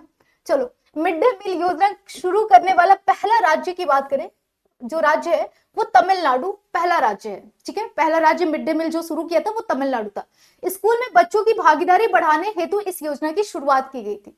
किसके लिए, स्कूल में बच्चों की भागीदारी बढ़ाने के लिए, याद रखना, ऐसा नहीं कि पोषण के लिए और सब चीज ऑप्शन आ जाए तो समझ लेना गलत होगा। स्कूल में बच्चे, ज्यादा से ज्यादा बच्चे आ सके भोजन करने के लिए, इसलिए इस योजना को लाया गया। कौन लाया, तमिलनाडु पहले लाया।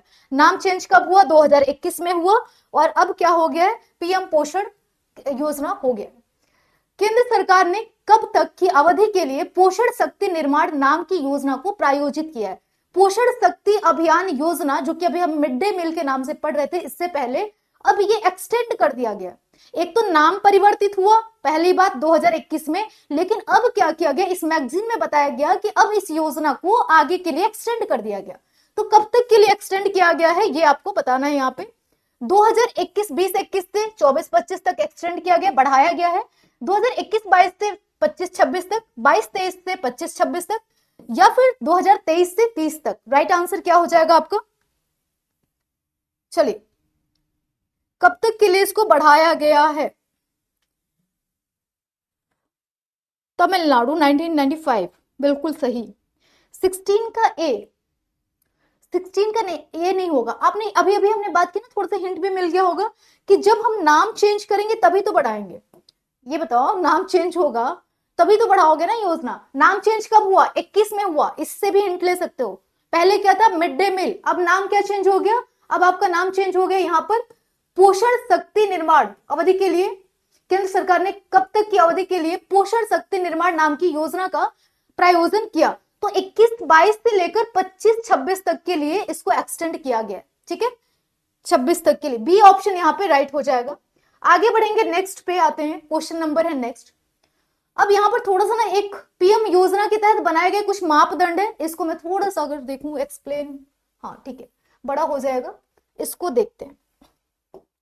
अब ये जो आई थिंक विजिबल है ना आप सभी को, ठीक है। अब ये पीएम पोषण योजना के तहत बनाए गए कुछ मापदंड है, इसको ध्यान से समझना। एक तो है मद, मद में क्या लिखा गया है, मद में लिखा गया है कि पोषण मानदंड प्रति बच्चा और प्रतिदिन, ठीक है, प्रति बच्चा प्रतिदिन। शिक्षा का प्राथमिक स्तर क्या बोला गया है, कैलोरी, यानी कि प्रति बच्चे को प्रतिदिन कैलोरी कितनी देनी चाहिए, 450 ग्राम कैलोरी चाहिए होगा। और प्रोटीन कितना चाहिए होगा भाई, तो कहोगे 12 ग्राम प्रोटीन चाहिए होगा, ठीक है। अब यहाँ पर दूसरा क्या है, प्राथमिक से ऊपर का स्तर, ये किसके लिए था, शिक्षा का प्राथमिक स्तर में पूछा जाए कि बच्चों को कितनी कैलोरी देना होगा, तो इस मैगजीन में बात की गई है कि कितनी कैलोरी, 450 कैलोरी, और प्रोटीन कितना, 12 ग्राम। ये 450 ग्राम कैलोरी है, क्या है आपको, कैलोरी मतलब आपको कार्बोहाइड्रेट हो गया, ठीक है, और 12 ग्राम प्रोटीन हो गया। प्राथमिक से ऊपर स्तर का अगर कोई बच्चा है तो उसके लिए 700 ग्राम क्या रहेगा, कैलोरी होगा, और 20 ग्राम आपका क्या होगा, प्रोटीन होगा। ये बात की गई है। दूसरा, भोजन मानदंड प्रति बच्चा प्रतिदिन की बात की गई है, वो कितना है, तो आपको हो गया अनाज 100 ग्राम, किसके लिए, शिक्षा का प्राथमिक स्तर के लिए। दाल कितना देना चाहिए, 20 ग्राम बच्चे को दाल मिलना चाहिए। सब्जी 50 ग्राम, ये सब 3 चीजें याद रखना, अनाज और दाल, बस। सब्जी तेल मसाला बहुत रेयर ही पूछेगा आपसे, बट याद रख लो, यहाँ पर मैगजीन में मेंशन है। तेल व वसा 5 ग्राम से ज्यादा वसा या तेल नहीं दे सकते बच्चे को। नमक मसाले जरूरत के अनुसार, यानी कि मामूली सा दे सकते हो। प्राथमिक से ऊपर के लिए अनाज यहाँ पे 100 ग्राम था, और यहाँ पर क्या हो जाएगा, 150 हो जाएगा। यहाँ पर दाल 20 ग्राम दे रहे थे, यहाँ पर क्योंकि प्राथमिक से ऊपर स्तर की बात की जा रही है तो 30 ग्राम हो जाएगा। सब्जी यहाँ पे 50 ग्राम थी, यहाँ पर 75 हो जाएगा। तेल वसा यहाँ पे 5 था, यहाँ पे 7.5 हो जाएगा। और नमक मसाले जरूरत के अनुसार की बात यहाँ पर की गई है। ठीक है, क्लियर हो गया यहाँ पे। तो ये कुछ डेटा है जो आपको याद रखना है। नेक्स्ट क्वेश्चन पे आते हैं। पोषण की सुरक्षा के लिए सरकार की नवीनतम और अत्यंत महत्वपूर्ण योजना मिलेट्स को अन्य किस नाम से जाना जाता है? मिलेट्स यूजीसी नेट में पूछा गया क्वेश्चन है, एलटी ग्रेड में पूछा गया क्वेश्चन है, और मिलेट्स के बारे में बीपीएससी पिछले एग्जाम में भी पूछा था। तो बीपीएससी के एग्जाम में भी ये होमसेन में पूछा गया क्वेश्चन है। तो पोषण की सुरक्षा के लिए सरकार ने नवीनतम और अत्यंत महत्वपूर्ण योजना जो है जिसका नाम है मिलेट्स को अन्य किस नाम से जाना जाता है? मिलेट्स का एक और नाम आ गया, क्या होगा? अन्न धन, श्री धन, धन धन, इनमें से कोई नहीं, इनमें से सभी। आंसर कर दीजिए जल्दी से। नेक्स्ट का राइट आंसर क्या हो जाएगा? 17 का सही आंसर बताना है आपको। ठीक है, अब यहां पर याद रखना इसका जो नाम चेंज हुआ है मिलेट्स का, मतलब चेंज क्या हुआ है, मिलेट्स भी नाम से जानते हैं और इसका एक और नाम है जो कहते हैं श्री धन के नाम से जानते हैं। अन्न धन और धन धन नहीं है, यहां पर क्या हो जाएगा? श्री धन के नाम से जानते हैं। ये क्लियर हो गया। आगे बढ़ेंगे और इसके थोड़े से एक्सप्लेन को देखेंगे मिलेट्स के बारे में। मिलेट्स या यहां पर देखो या लिखा है, या मतलब या तो मिलेट्स के नाम से जान सकते हो या श्री धन का परिचय 2023-24 के केंद्रीय बजट में किया गया। 23-24 का केंद्रीय बजट में इस बात की चर्चा की गई, इसलिए इस मैगजीन में इसका जिक्र किया गया है। सुपर फूड की बात की गई, सुपर फूड पूछ देगा सुपर फूड में कौन कौन से अनाज आते हैं, तो मोटे अनाज कहलाने वाले जो होते हैं वो कहलाते हैं सुपर फूड। को बढ़ावा देने के लिए इसका अलग से उल्लेख किया गया है बजट में। तो मिलेट्स आपके लिए इंपॉर्टेंट है क्योंकि इसमें बजट यानी अलग से इसके लिए पैसा दिया जाएगा राज्यों को कि भाई ये मिलेट्स को आगे बढ़ाओ। क्यों? क्योंकि ये मिलेट्स क्या है, कहा जाएगा सुपर फूड है जो लोगों को इजीली और सस्ते में प्रोवाइड हो सकता है। तो इसके लिए केंद्र सरकार ने अलग से बजट पेश किया और उसमें इसकी बात की है। ठीक है, नेक्स्ट क्वेश्चन पे आते हैं। क्वेश्चन नंबर है आपके सामने नेक्स्ट, किसे अंतरराष्ट्रीय मिलेट वर्ष घोषित किया गया? ये बहुत इंपॉर्टेंट क्वेश्चन है आपका कि मिलेट वर्ष किसे घोषित किया गया। जल्दी से आंसर कर देंगे, 5-6 क्वेश्चन और है, फटाफट से कर लेंगे हम लोग। ठीक है, 2020 में, 22 में, 23 में या फिर 25 में किसे अंतरराष्ट्रीय मिलेट वर्ष, ध्यान रखना राष्ट्रीय मिलेट वर्ष और अंतरराष्ट्रीय दोनों कब शुरू हुआ ये आप हमें जरूर बताएंगे। वीडियो खत्म भी हो जाता है तो कमेंट सेक्शन में आप इसको जितना ज्यादा आप क्वेश्चन के बारे में, किसी भी क्वेश्चन के बारे में आप ज्यादा से ज्यादा, एक सभी लोग से ये रहेगा कि सभी लोग ज्यादा से ज्यादा किसी भी एक एक क्वेश्चन के बारे में एक्सप्लेन करोगे तो दूसरा बच्चा जब आपके एक्सप्लेन को देखेगा वो आपसे सीखेगा, आप उनसे सीखेंगे। तो एक सहयोगात्मक शिक्षा हम चाहते हैं कि यहाँ पर हम लोग उसको आगे बढ़ाएं। तो आप इसको एक काम करेंगे, सभी बच्चे एक क्वेश्चन किसी को उठा लेना, कोई भी एक क्वेश्चन, जब भी वीडियो क्लोज होगा उसके बारे में मैक्सिमम इंफॉर्मेशन आप देना। ठीक है, क्लियर? तो राइट आंसर क्या हो जाएगा इसका? किसे अंतरराष्ट्रीय मिलेट वर्ष के रूप में घोषित किया गया? सभी आंसर कर रहे हैं 23 को। Exactly, very good, 23 is right answer. 23 को घोषित किया गया है। 18 का राइट आंसर हो जाएगा 23।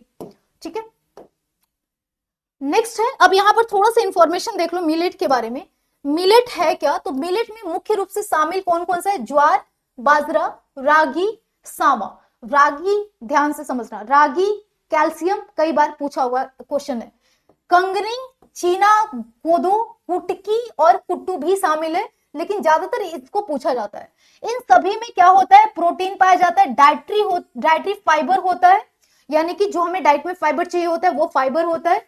विटामिन बी पाया जाता है, कैल्शियम पाया जाता है, आयरन मिलता है, मैग्नीशियम मिलता है, फास्फोरस मिलता है, जिंक, पोटेशियम, कॉपर, सेलेनियम और अन्य पोषक तत्व मजबूत रूप में पाए जाते हैं। काफी रिच होती है इनकी जो प्रतिशतता होती है। इसमें इसके अलावा अनाज अपने एंटीऑक्सीडेंट, फ्लेवोनॉइड्स, एंथोसाइनिन, साइपोनियन और लिग्नोस आदि गुणों से भरपूर होते हैं। ये सारे शब्दावली आपके इसमें दे रखा है। पूछ देगा इनमें से कौन सी चीजें पाई जाती हैं और इसमें कौन से गुण इनके होते हैं, तो गुण और उपस्थिति दोनों आपके लिए इंपॉर्टेंट हो जाता है। नेक्स्ट आगे बढ़ेंगे, क्वेश्चन नंबर पे आते हैं। राष्ट्रीय खाद्य सुरक्षा अधिनियम कब लागू किया गया, अधिसूचित कब किया गया? ठीक है, रागी को गरीबों का दूध कहा जाता है, बिल्कुल, क्योंकि रागी में कैल्शियम होता है, दूध से भी हमें कैल्शियम मिलता है, तो कहा जाता होगा। बिल्कुल सही कह रहे हो आप, है ना।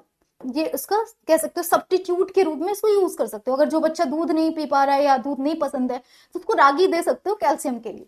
राष्ट्रीय खाद्य सुरक्षा अधिनियम कब लागू किया गया? अब ये देखो अधिनियम है, ये एक्ट है, ठीक है। राष्ट्रीय खाद्य सुरक्षा एक्ट कब लागू किया गया? आंसर करेंगे सभी लोग, कब लागू किया गया जल्दी से बताएंगे। तो राइट आंसर क्या हो जाएगा? 2013 में, क्योंकि खाद्य पोषण से संबंधित अब जिक्र करें तो जो भी एस्पेक्ट होंगे, तो अगर इससे रिलेटेड कोई एक्ट पूछेगा तो सीधे कहना 2013 में खाद्य राष्ट्रीय शब्दावली है, खाद्य सुरक्षा अधिनियम कब आया था? तो 2013 में आया था, ठीक है। आगे बढ़ेंगे, नेक्स्ट पॉइंट पे आते हैं। अब इसके बारे में भी कुछ इंफॉर्मेशन है ना। देखो मैंने इंफॉर्मेशन जो मेन है वो ऐड कर दिया है, आप इसको स्क्रीनशॉट ले सकते हो या नोट कर सकते हो, कहीं भी आपको ढूंढना भी अब नहीं पड़ेगा। तो नेक्स्ट है कि राष्ट्रीय स्तर पर खाद्यान्न और पोषण सुरक्षा के लिए हमारे देश में जो कार्यक्रम चल रहे हैं उन्हें उसमें सबसे ऊपर क्या है? राष्ट्रीय खाद्यान्न सुरक्षा अधिनियम आता है। राष्ट्रीय खाद्य सुरक्षा अधिनियम, इसका उद्देश्य एक गरिमामय जीवन जीने के लिए लोगों को वहनीय मूल्यों पर, वहनीय मूल्य मतलब होता है कि सामान्य मूल्य जो कि वो वहन कर सके, जो खरीद सके, सभी के लिए अफोर्डेबल हो, अच्छी गुणवत्ता के खाद्यान्न की पर्याप्त मात्रा उपलब्ध कराना, इसकी बात की गई है, ठीक है। नेक्स्ट आते हैं क्वेश्चन नंबर, आईसीडीएस की स्थापना कब की गई थी? इसमें आईसीडीएस की भी जिक्र की गई, कुरुक्षेत्र मैगजीन, अगस्त का 2023 की मैगजीन्स की हम बात कर रहे हैं। आंसर कर दीजिए सभी लोग। चलिए, आईसीडीएस की स्थापना कब की गई थी? आंसर क्या हो जाएगा? सभी को पता होगा इसके बारे में, तो है ना। सभी लोग जल्दी से आंसर कर दें, आईसीडीएस की स्थापना। अब ये गलत मत करना इसमें, ये आप पिछले 2 साल से पढ़ रहे हो और मेरे से ही पढ़ रहे हो मुझे लग रहा है, ठीक है, क्योंकि मुझे लग रहा है मैं 5-6 बार तो मैं ही पढ़ा चुकी हूँ आईसीडीएस की स्थापना कब हुई थी, ठीक है। 75 में राइट आंसर क्या हो जाएगा? 75। क्लियर? ए ऑप्शन यहाँ पे राइट हो जाएगा। आगे बढ़ेंगे, नेक्स्ट पे आते हैं। पीएम मातृत्व वंदना योजना की शुरुआत कब की गई थी? मातृत्व वंदना योजना 1 जनवरी 2015 को, 17 को, 18 को या फिर 20 को? ये सारी योजनाएं आपके लेटेस्ट न्यूज में रहा है, इसलिए इसको जानना जरूरी है। आंसर कर देंगे सभी लोग। नेक्स्ट का राइट आंसर क्या होगा? 75, बिल्कुल सभी का राइट आंसर आ रहा है। मनीषा यादव, ब्यूटी, पुष्पा जी कुमारी, क्या नाम है आपका? शशिकला, प्रीति रावत, ट्विंस बेबी। चलो सभी का राइट आंसर आ रहा है, वेरी गुड। पीएम मातृत्व वंदना योजना की शुरुआत कब की गई थी? आंसर क्या हो जाएगा? तो 1 जनवरी 2017, ठीक है, 1 जनवरी 2017। आगे बढ़ेंगे, नेक्स्ट क्वेश्चन पे आते हैं। अब यहां पर इस पॉइंट को भी समझ लो, कुछ पॉइंट्स भी दे रखा है कि पीएम मातृत्व वंदना योजना के तहत सरकार क्या करती है? गर्भवती महिलाओं को 6,000 रुपए 3 किस्तों में दिया जाता है। पहले किस्त में 1,000, फिर 2,000, फिर 2,000, फिर 1,000। तो ये किस्त का नाम भी याद रखना किस तरीके से, 1,000 हो गया, फिर 2,000, फिर 2, फिर 1।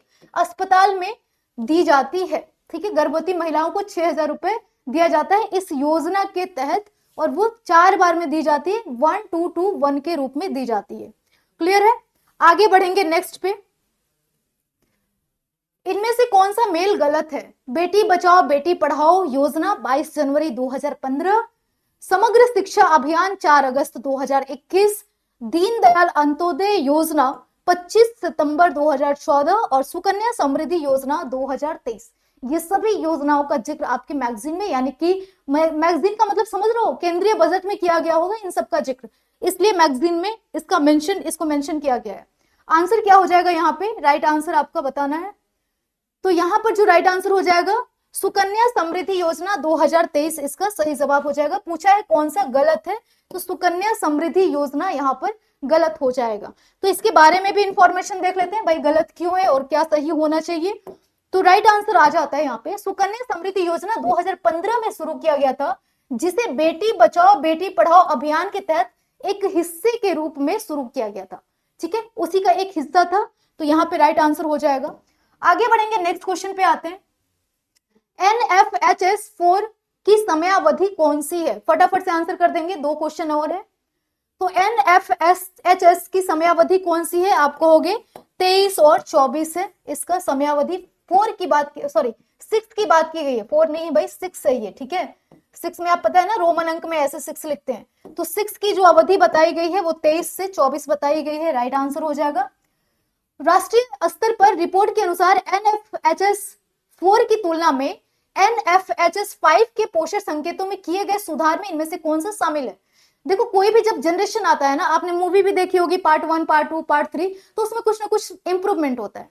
वैसे ही इसमें जब 4 आया था तो उसमें कुछ कमियां रह गई थी, तो 5 में उस कमी को, उस संकेत को पूरा किया गया। वह कौन सी कमी थी जिसको 5 में पूरा किया गया, ये पूछा जा रहा है। तो यहां पर आपको याद रखना है पोषण संकेतों में किए गए सुधारों में इनमें से कौन सा शामिल था, कौन सा सुधार शामिल था। स्टैंडिंग 38.4% से घटकर 35.5% हो गई, ये शामिल था। वेस्टिंग क्या है, 21% से घटकर 19.3% हो गई, ये शामिल था। कम वजन का प्रतिशत 35.8 से घटकर 32.1 हो गया, ये शामिल था। या फिर उपयुक्त सभी शामिल थे। पैटर्न तो आपको मेरा पता ही होगा, है ना। राइट आंसर क्या हो जाएगा, उपयुक्त सभी। डिटेल इंफॉर्मेशन का पैटर्न उपयुक्त सभी ही होता है मेरे क्वेश्चन में, ताकि आप इसको इजिली याद कर पाए। इसके अलावा अगर हम बात करें और क्या चीज इसमें शामिल किया गया, तो आप कहेंगे इसके अलावा महिलाओं का प्रतिशत 15 टू 49 जिनका बॉडी मास इंडेक्स, जिसको आप बीएमआई के नाम से जानते हैं, सामान्य से कम है, एनएफएचएस 4 में 22.9% से घटकर, ठीक है, यानी जो इस एज की महिलाएं थी 14 से लेकर 15 से लेकर 49 वर्ष की, क्या फीमेल की बात की जा रही है, जिनकी बॉडी मास यानी बीएमआई कितनी थी, तो आपको हो गए एनएफएचएस 4 में क्या था, 22 था, 22.9% था। वो क्या हो गया, वो एनएफएचएस 5 में 18 हो गया, 5 में क्या हो गया, 18.7 रह गया है, ठीक है। तो ये इसका पॉइंट भी याद रखना। और आज का आखिरी क्वेश्चन है, राष्ट्रीय खाद्य सुरक्षा के 6 आयाम में इनमें से कौन सा शामिल नहीं है। ये आज का आखिरी क्वेश्चन है, जल्दी से बता देंगे सभी लोग, कौन सा शामिल नहीं है इसकी बात की जा रही है। राइट आंसर क्या हो जाएगा, तो यहां पर जो शामिल नहीं है उसमें खाद्य सुरक्षा के 6 आयाम है। उपलब्धता और पहुंच शामिल है, उपयोगिता और स्थिरता शामिल है, एजेंसी और समपोषणीयता शामिल है, अस्थिरता इंस्टेबिलिटी नहीं है, और उपलब्धता यानी कि ये 2 चीज शामिल नहीं है। बाकी उपलब्धता 1 हो गया, पहुंच 2 हो गया, उपयोगिता 3 हो गया, स्थिरता 4 हो गया। अब जब देखो यहां पर स्थिरता है तो या तो स्थिर होगा या अस्थिर होगा, है ना। तो पोषण हम अस्थिर तो कहेंगे नहीं कि पोषण अस्थिर हो जाए। तो उसके बाद है आपका 5वां एजेंसी, और छठा आपका समपोषणीयता, ये 6 शामिल है, तो डी वाला शामिल नहीं है। तो ये हो गया आज के सारे क्वेश्चंस। आपको कैसा लगा कमेंट सेक्शन में जरूर बताइएगा। और जैसा कि मैंने बोला कि आप सभी लोग कोशिश करिए कि कोई भी एक क्वेश्चन उठाइए और उसके बारे में डिटेल इंफॉर्मेशन, चाहे वो कोई योजना हो या कुछ भी हो, या कोई स्टंटिंग हो, या कह सकते हो कि मैरस्मस रोग हो, किसी भी टॉपिक के बारे में जो होम साइंस से रिलेटेड है, जो आज के टॉपिक से रिलेटेड शब्दावली है, उसके बारे में मैक्सिमम इंफॉर्मेशन आप कमेंट के लास्ट में यानी वीडियो क्लोज होने के बाद वहां पर आप सर्च करके लिख कर दीजिएगा। इससे आपका भी याद होगा और हमें भी अच्छा लगेगा कि आप भी हमारे साथ मेहनत कर रहे हैं। तो अभी के लिए इतना ही। Thank you so much to all of you. मिलेंगे कल आपसे और शाम को कोशिश करेंगे। Hello student, very good afternoon to all of you. आज हम लोग जो कुरुक्षेत्र मैगजीन पोर्शन पे आया हुआ था उसी का पार्ट 2 डिस्कस करने वाले हैं। तो जल्दी से सभी लोग लाइव आ जाइए और आज के सेशन को हम लोग स्टार्ट करेंगे यहाँ से। इससे पहले हम लोगों ने पार्ट 1 में 25 क्वेश्चन को सॉल्व किया था, ठीक है, और आप सभी ने बहुत अच्छा रिस्पॉन्स भी दिया, बहुत अच्छा जवाब भी दिया उसका। तो ये दूसरा पार्ट होगा और दूसरे पार्ट में हम डिस्कस करेंगे कुछ इंपॉर्टेंट फैक्ट होगा और कुछ जो बार बार एग्जाम में आपसे पूछे जाते हैं कि कौन से में कितने एनर्जी पाया जाता है, रागी कैल्शियम किससे रिलेटेड है, क्या फायदा है, क्या नुकसान है, गवर्नमेंट क्या कर रही है, ये सभी जो एस्पेक्ट है वो हम आपसे डिस्कस करने वाले हैं। तो कुछ क्वेश्चन के थ्रू हम इस डिस्कशन को आगे बढ़ाएंगे। तो सभी लोग जल्दी से ज्वाइन कर दीजिए और आज यहाँ से हम जो पहला क्वेश्चन है आपका ये स्टार्ट करेंगे। जीवन चक्र की किन अवस्थाओं के लिए खाद्य और पोषण सुरक्षा का महत्व है। ये आपके इस जो मैगजीन है उसमें एक क्रम से हम लोग डिस्कस कर रहे हैं। जिसका आप जब देखोगे मैं पेज नंबर भी आपको बता दूं बेसिकली, तो 10-11 में आपको ये पेज नंबर पे ये सारे क्वेश्चंस आपको मिल जाएंगे, वहां से आज का स्टार्ट होगा। ठीक है, चलिए गुड मॉर्निंग सोना सिंह जी, अनुभा, सुरेश, मधु, Soni, Kavita Kumari, very good afternoon आप सभी को। तो स्टार्ट करेंगे। आंसर क्या हो जाएगा इसका, शैशवावस्था और प्रारंभिक बाल्यावस्था, या फिर आपके स्कूल वाले बच्चे, स्कूल जाने वाले बच्चे और किशोर, या प्रजनन आयु, या फिर वयस्क और वृद्ध। किसके लिए पोषण की जीवन चक्र की बात करें, अगर हम जीवन चक्र का डेफिनेशन थोड़ा सा समझ ले, तो आप कह सकते हो कि गर्भावस्था से लेकर के और जब तक डेथ नहीं हो जाती, यानी कि गर्भावस्था से और मृत्यु तक की जो पूरी जीवन चक्र होता है, जिसमें बच्चा कई सारे स्टेजेस से होकर गुजरता है, जिसमें आपका सहस्वावस्था, पहले तो आता है गर्भावस्था, उसके भी दो पार्ट्स हो जाते हैं, है ना। उसके बाद हम देखते हैं कौन सा, मतलब जायगोट, बिल्कुल स्टार्टिंग जो पॉइंट होता है जायगोट के वजह, जायगोट से ही आपका भ्रूण का बनना स्टार्ट होता है। उसके बाद कह सकते हो कि पूरा गर्भावस्था का स्टेज, फिर सहस्वावस्था, फिर बाल्यावस्था, फिर आपका किशोरावस्था, प्रौढ़ावस्था, वृद्धावस्था, इस तरीके से पूरे जीवन चक्र में तो आप कहोगे कि हर एक स्टेज पे हमें पोषण की जरूरत तो पड़ती है। ऐसा कोई स्टेज नहीं होगा जहाँ पे खाद्य, पोषण और सुरक्षा की आवश्यकता न पड़ती हो। तो इसमें से ये सभी सही हो जाएंगे। ठीक है, आगे बढ़े हम लोग क्वेश्चन नंबर 2 पे आएंगे। जी बिल्कुल, डी आंसर सही हो जाएगा। क्वेश्चन नंबर सेकंड पे आते हैं। क्वेश्चन नंबर 2 है, इनमें से कौन खाद्य सुरक्षा के निर्धारित तत्वों में शामिल है। जो हम लोगों ने बात की थी कि अब कुछ इसमें ना, जो पोषण का मैगजीन है उसमें कुछ खाद्य सुरक्षा की बात की गई है। अब इसमें से पूछा गया कि कुछ तो एलिमेंट होंगे जो शामिल होंगे, है ना। तो इनमें से कौन सा खाद्य सुरक्षा के निर्धारित तत्वों में शामिल है, जो कि खाद्य सुरक्षा को क्या करता है, कैसे तो बूस्ट करता है या पोषक देने में सहायक होता है। कृषि उत्पादन और पहुंच एवं संग्रह, क्या कृषि का उत्पादन जरूरी होता है और पहुंच या संग्रह का मतलब कि हर किसी के तक पहुंच शामिल हो। दूसरा है आर्थिक उन्नति, तीसरा है स्वास्थ्य और पोषण जागरूकता, और चौथा है यहाँ पर उपयुक्त में से सभी। राइट आंसर क्या हो जाएगा, बहुत सही, सेकेंड का भी डी आंसर आ गया, बहुत बढ़िया। डी आंसर यहाँ पे क्या हो जाएगा, राइट हो जाएगा। ठीक है, क्योंकि ये सभी शामिल होते हैं, जहां पे लगेगा एक्सप्लेन जरूरी है, उसको हम लोग यहाँ पे थोड़ा सा डेप्थ में डिस्कस करेंगे। जैसे हमने बात की कि खाद्य और पोषण सुरक्षा के निर्धारित तत्व कौन कौन से हैं, खाद्य और पोषण सुरक्षा के तत्व की बात की जा रही है। ठीक है, तो आप कहोगे खाद्य और पोषण की सुरक्षा हम तभी कर पाएंगे जब अच्छे से हम कृषि उत्पादन कर पाएंगे, यानी कि जो हमारा एग्रीकल्चर पूरा डिपार्टमेंट है उसमें सही तरीके से हम क्या करेंगे, कृषि कर पाएंगे, फसल का सही उत्पादन हो पाएगा।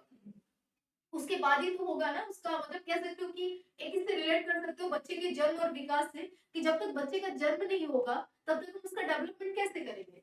पहुंच और संग्रह, अब कृषि का उत्पादन हो गया तो जहां पर हमें उस एग्रीकल्चर या कह सकते हो कि उस खाद्य पोषण को पहुंचाना है, वहां तक हम पहुंचाएंगे ही, तो पहुंच और संग्रह भी जरूरी है। संग्रह मतलब जैसे आप खाद्य जो स्टोरेज बनवाते हो, है ना, वो सारी चीजें। खाद्य उन्नति भी शामिल है, स्वास्थ्य और पोषण जागरूकता, सभी को जागरूक होना जरूरी है भाई, तभी तो काम कर पाएंगे कि कौन कौन सा फूड हमें लेना है, कब लेना है, किस तरीके से खाना है।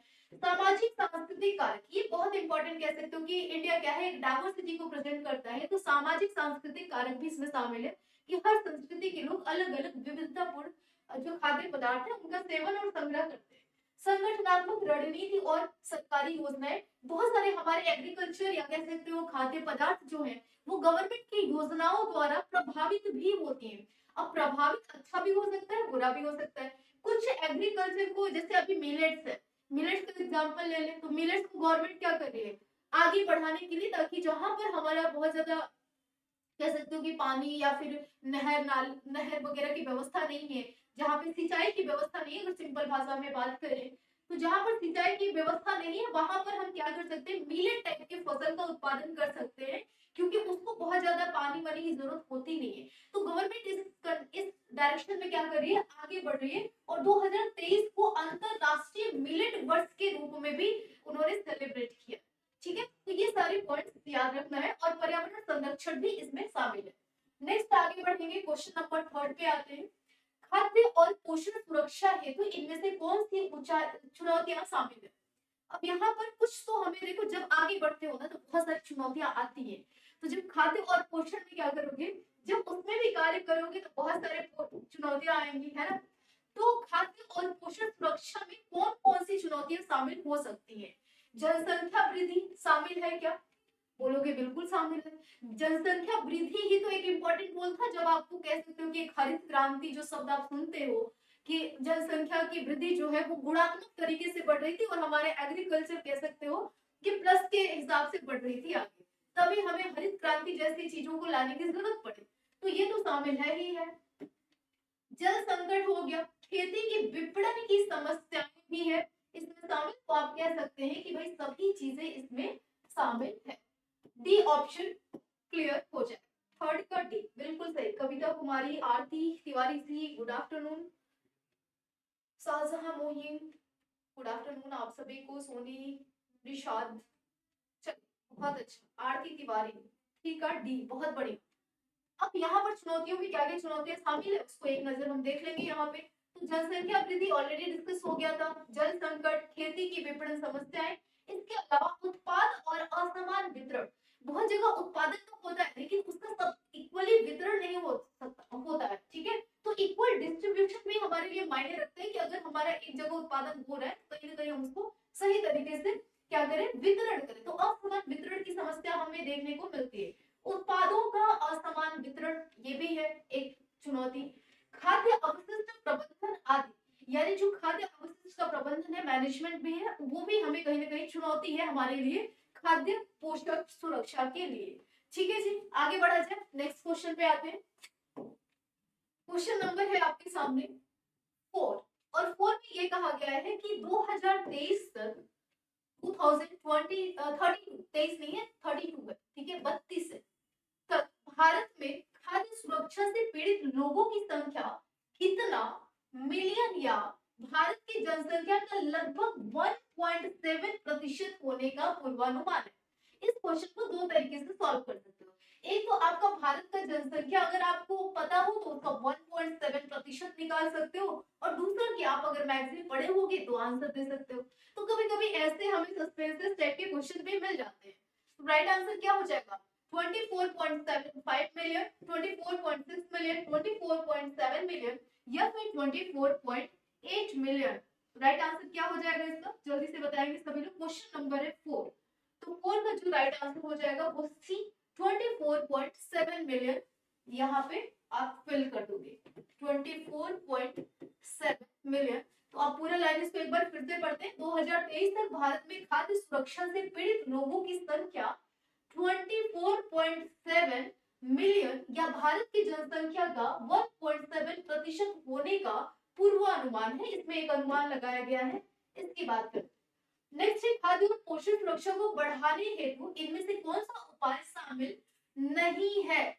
ठीक है, नहीं को आप क्या करेंगे, हाईलाइट कर लेंगे ताकि आपसे गलती ये ना हो जाए कि आपने है करके गोला भर दिया एग्जाम में। ठीक है, आंसर क्या हो जाएगा यहाँ पे? राइट आंसर दे देंगे सभी लोग। शाहजहां मोहिम कह रहे हैं कि आवाज क्लियर नहीं आ रही है, ऐसा क्या? अभी आवाज आ रही है? एक बार सभी लोग चेक कर लेंगे आवाज। सभी को प्रॉब्लम हो रही है क्या आवाज की? चलिए जल्दी से मैसेज कर दीजिए, आवाज क्लियर है अभी या फिर अभी भी प्रॉब्लम है आवाज की?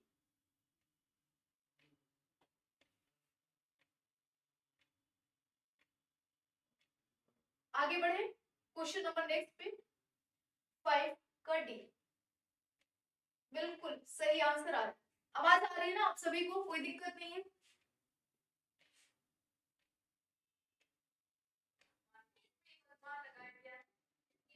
ठीक है, हमने खुद सुन लिया, आप लोगों ने बताया नहीं, कोई बात नहीं। तो यहाँ पे राइट आंसर क्या हो जाएगा? अब यहाँ पर देखो दो तीन चीजें ध्यान रखना है। एक तो ये समझना है कि पूछा है कौन सा शामिल है, कृषि विकास और जल संचय, अच्छी अच्छी बात की जा रही है, इसमें कोई नेगेटिविटी नहीं है, तो आप होगे सही है। पोषण जागरूकता, अधिकृत खाद्य योजनाएं, भाई जागरूक होना तो अच्छी बात है ना, तो जहां भी हमें पॉजिटिव सेंस मिलेगा उसको हम सही मानेंगे। अधिकृत खाद्य योजना ये भी ठीक है। सामुदायिक सहभागिता, पर्याप्त आधिकारिक संरचना भी सही है, सबकी सहभागिता हो, आधिकारिक संरचना हो, मतलब एक हायरार्की टाइप की बात की जा रही है यहाँ पे। अविकसित प्रशिक्षण, अगर आप अविकसित प्रशिक्षण देंगे तो क्या कुछ हो पाएगा?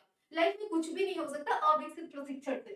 तो भूमि संरक्षण तो ठीक है, लेकिन इसके साथ जो ये है ना, कहते हैं ना भून के क्या, गेहूं के साथ भून भी पिसाता है, वही हाल है। भूमि संरक्षण तो ठीक है, ये है गेहूं, लेकिन ये इसमें घुन लग गया है, मतलब अविकसित प्रशिक्षण क्या है, इसके वजह से ये भी बेचारा गलत हो गया।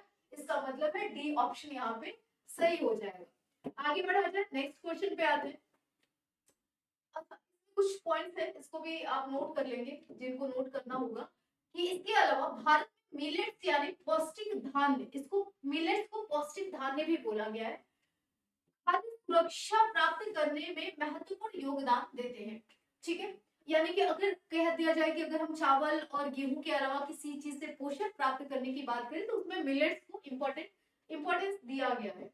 ठीक है जी, आगे बढ़ा जाए, नेक्स्ट पे आते हैं। क्वेश्चन नंबर 6, भारत के प्रस्ताव के आधार पर संयुक्त राष्ट्र महासभा यूएनजीए द्वारा किस वर्ष को अंतरराष्ट्रीय मिलेट यानी स्त्री अन्न, याद रखना इसका एक नया और नाम है, मिलेट अगर ना पूछ के स्त्री अन्न भी पूछ सकता है, किसे मिलेट वर्ष या स्त्री अन्न घोषित किया गया है? Okay, Poonam Kushwaha ji, thank you.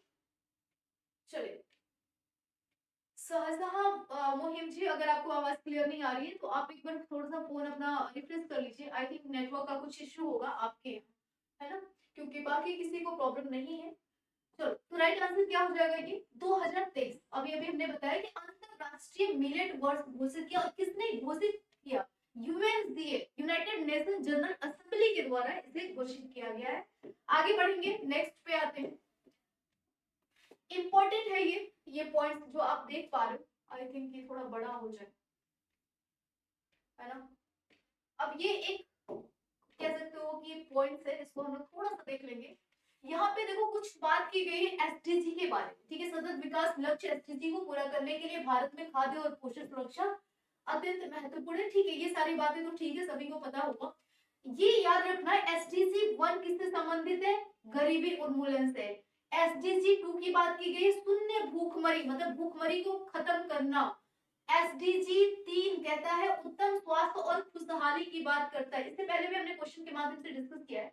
SDG 4 गुणवत्तापूर्ण शिक्षा के माध्यम से बालग्रस्त और गरीब लोगों को खाद्य और पोषण सुरक्षा के बारे में जागरूकता ज्ञान प्रदान किया जाता है। सुगम गुणवत्तापूर्ण शिक्षा के माध्यम से लोगों में पोषण के महत्व की जागरूकता और उचित खाद्य और पोषण चुनाव को प्रोत्साहित किया जाता है। ये पॉइंट याद रख लीजिएगा, क्योंकि ये गुणवत्तापूर्ण शिक्षा से संबंधित है। ठीक है, एसडीजी 5 के अंदर लैंगिक समानता, मतलब स्त्री पुरुष में समानता की बात करता है।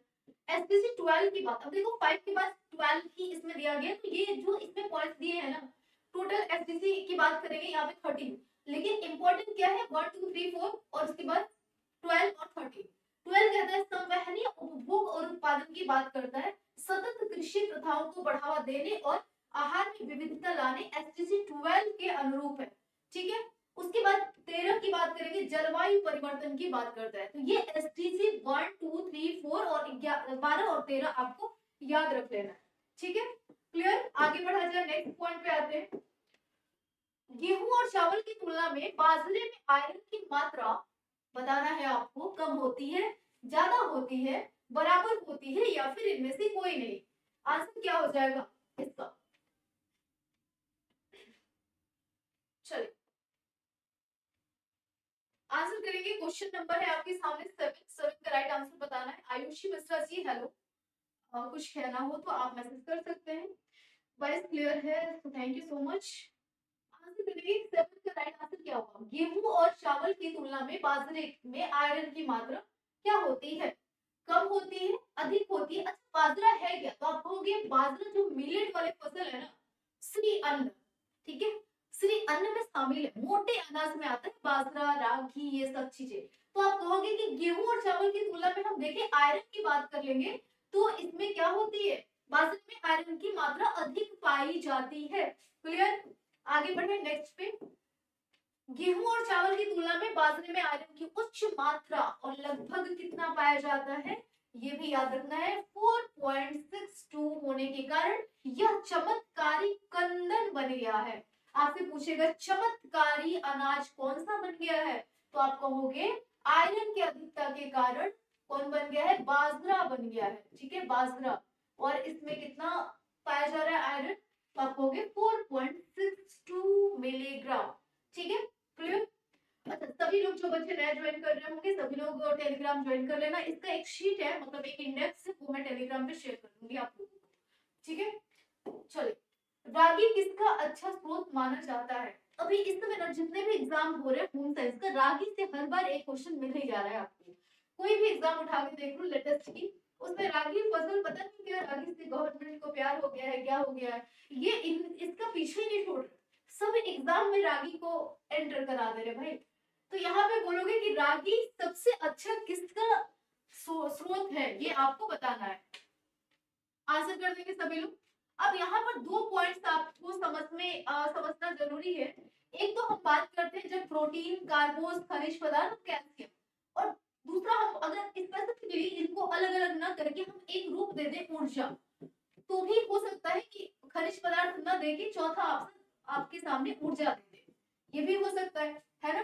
तो रागी की अगर हम बात करेंगे तो इसमें जो कार्बोहाइड्रेट होता है 66.82 होता है, ठीक है, कार्बोहाइड्रेट 66.82 होता है आपका कार्बोहाइड्रेट, ठीक है, प्रति ग्राम में। उसके बाद अगर हम प्रोटीन की बात करें तो 7.16 होता है, 7.16 होता है प्रोटीन, प्रोटीन कम है भाई इसमें रागी में, ठीक है। कैल्शियम की बात कर ले तो 364 पाया जाता है, इसमें कैल्शियम की मात्रा होती है 364, सर्वाधिक कैल्शियम पाया जाता है। और खनिज पदार्थ की हम बात कर ले अगर, तो खनिज पदार्थ आपका बहुत ही कम मात्रा में होगा, 2.7 पाया जाता है खनिज पदार्थ।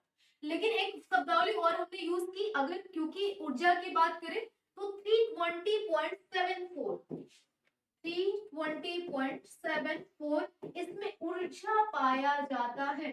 तो अगर हम देखें फिर भी ये किससे कम है, कैल्शियम से कम है ऊर्जा, ठीक है। तो अगर कैल्शियम आपके ऑप्शन में होगा तब तो कहोगे रागी कैल्शियम का अच्छा सोर्स है। तो जिस भी इंसान को कैल्शियम की कमी है वो रागी का सेवन करना थोड़ा थोड़ा स्टार्ट कर।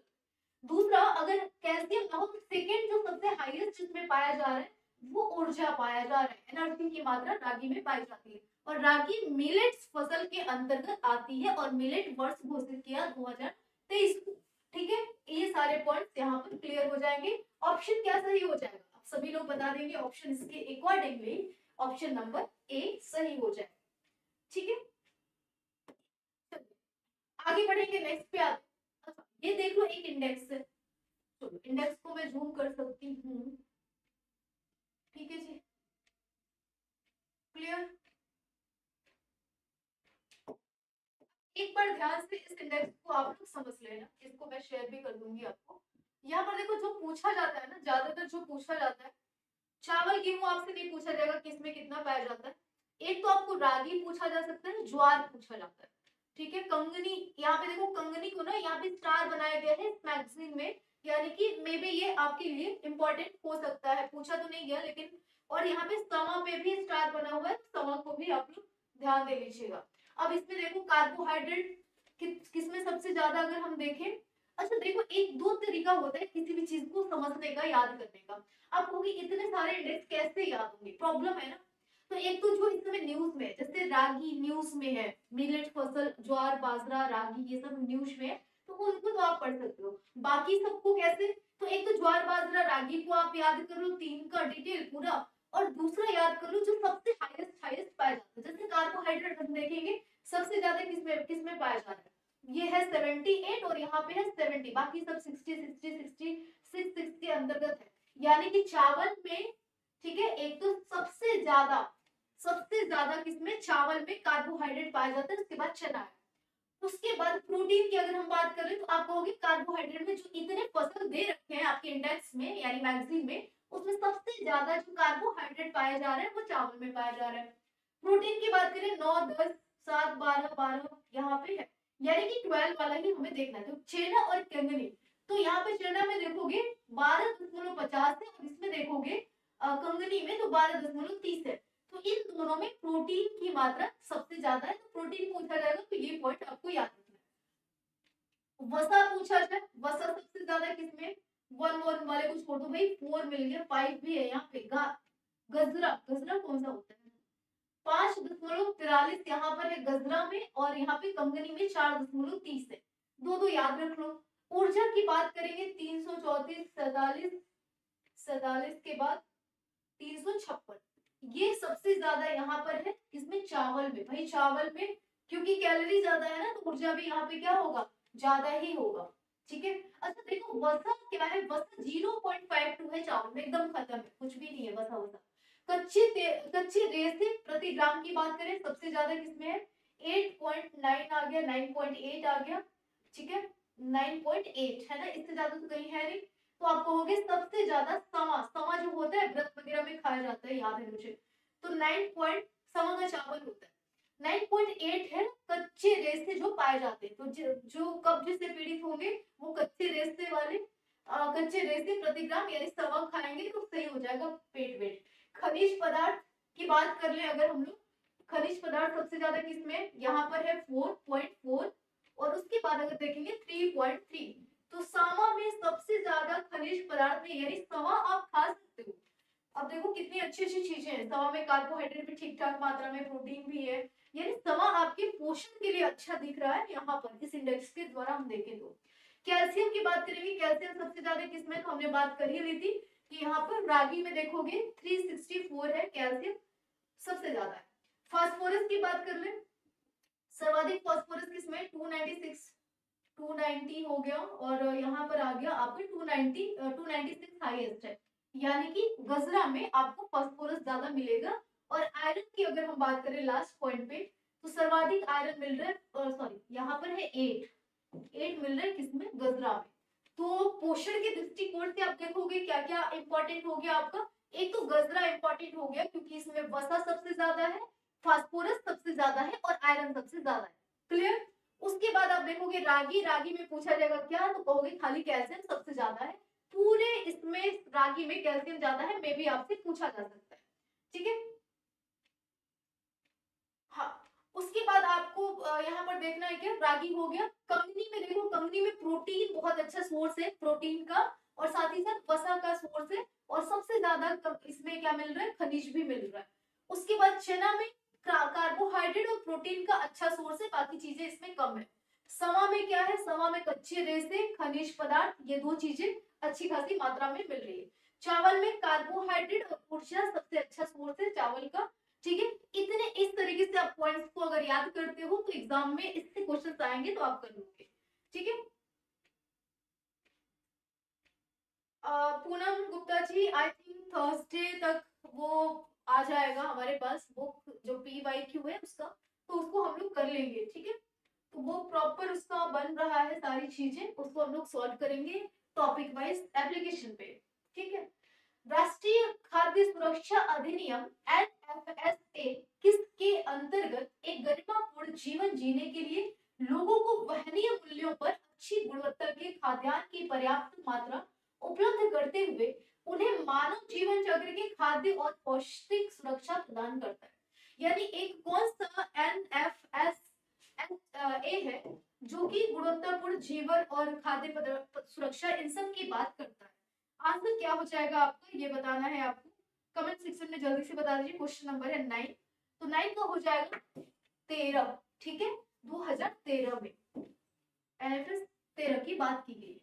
नेक्स्ट आएंगे 10 पे, इनमें से किस से यानी कौन से जनवरी से उचित मात्रा में मुफ्त खाद्य पदार्थ, खाद्य अनाज प्रदान करने के लिए एक नई एकीकृत खाद्य योजना को मंजूरी दी गई है। तो आंसर कर देंगे सभी लोग, कौन सी वो नई खाद्य योजना है, जल्दी से बता देंगे। क्वेश्चन नंबर है आपके सामने 10, और 10 का राइट आंसर क्या हो जाएगा? चलिए 10 का राइट आंसर आपको बताना है। 10 का सही जवाब क्या होगा? 9 का सी, 9 हो चुका है बच्चे।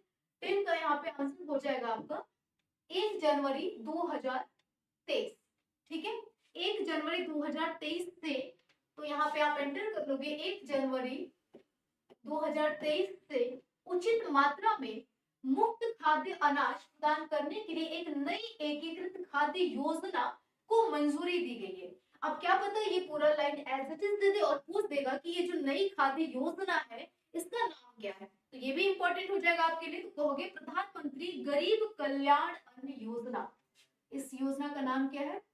प्रधानमंत्री प्रधानमंत्री गरीब किसान कल्याण योजना।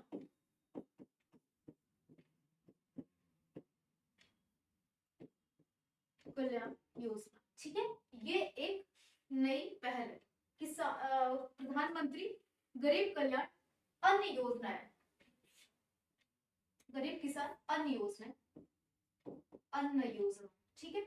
ये योजना है जिसको 1 जनवरी 2023 से इसी के तहत नई एकीकृत खाद्य योजना को मंजूरी दी गई है। आगे बढ़े क्वेश्चन नंबर और नेक्स्ट है, इससे पहले इसका एक्सप्लेनेशन भी है, पढ़ लेंगे आप लोग। 1 जनवरी 2023 से उचित मात्रा में मुफ्त खाद्य अनाज प्रदान करने के लिए एक नई एकीकृत खाद्य योजना को मंजूरी दी गई है, जिसका नाम प्रधानमंत्री गरीब कल्याण अन्न योजना रखा गया है, ठीक है। नेक्स्ट आते हैं क्वेश्चन नंबर 11 पे। पोषण ट्रैकर बाल विकास मंत्रालय द्वारा कब शुरू किया गया? पूछ देगा कि पोषण जो ट्रैकर है किस मंत्रालय के द्वारा शुरू किया गया, तो कहेंगे बाल विकास मंत्रालय, ठीक है। क्लियर? अब यहाँ पर इसका राइट आंसर क्या होगा ये बताना है आपको। 11 का सही जवाब क्या होगा? चलिए क्वेश्चन नंबर नेक्स्ट का, कब पोषण ट्रैकर बाल विकास मंत्रालय द्वारा कब शुरू किया गया ये आपको बताना है। आंसर क्या हो जाएगा? क्वेश्चन नंबर है आपके सामने 11 का जो राइट आंसर हो जाएगा 1 मार्च 2021 को शुरू किया गया था। नाम क्या है? पोषण ट्रैकर। किस मंत्रालय के द्वारा? बाल विकास मंत्रालय के द्वारा शुरू किया गया। और यहाँ पर आज के हम आखिरी क्वेश्चन को डिस्कस करेंगे। यहाँ पर इससे पहले कुछ एक्सप्लेन है। पोषण ट्रैकर डिजिटल बुनियादी ढांचे पोषण वितरण सहायता प्रणाली को मजबूत करेगा और पारदर्शिता लाएगा। तो किसको मजबूत करेगा? पोषण वितरण सहायता प्रणाली। और अभी अभी आप देख रहे थे ना कि ये क्या था, ये हमारे लिए एक चुनौती था, उसी के लिए पोषण ट्रैकर भी आ गया था। चलो आगे बढ़ेंगे नेक्स्ट पे। लास्ट क्वेश्चन रहेंगे आज का, मतलब क्वेश्चन तो अभी और है लेकिन बाकी के क्वेश्चन सभी क्वेश्चन अब लास्ट जो होगा, आखिरी जो सीरीज होगी इसके बाद की, वो हम लोग एप्लीकेशन पे शाम को 5 बजे डिस्कस करेंगे। क्वेश्चन नंबर है आपके सामने, पीएम पोषण शक्ति निर्माण यानी पीएम पोषण तहत किस कक्षा तक के बच्चों को गर्म पके भोजन का प्रावधान है? यानी कि कह सकते हो कि पीएम पोषण शक्ति निर्माण जो है, जिसको पीएम पोषण भी कहा जाता है, किस एज ग्रुप या कह सकते हो किस क्लास के लिए गर्म पके भोजन का प्रावधान है? 1 से 5 क्लास के लिए, 1 से 8 के लिए, 1 से 10 के लिए। राइट आंसर हो जाएगा आपका 1 से 8 क्लास के लिए क्या है? पके और गर्म भोजन की बात की गई है। किसके तहत? पोषण, पीएम पोषण के तहत। क्लियर? तो ये 12 क्वेश्चन हम लोगों ने सॉल्व कर लिया। चलिए, और इसमें ये सारे पॉइंट्स क्लियर हो जाएंगे और इसके बाद की आज आखिरी सीरीज होगी, वो शाम को 5 बजे डिस्कस करेंगे एप्लीकेशन पे। तो आज के लिए इतना ही। Thank you so much for watching. आपको अच्छा लगता है तो लाइक शेयर सब्सक्राइब कर लीजिएगा। और जो बच्चे एप्लीकेशन पे ज्वाइन करना चाहते हैं वो बैच आप 2000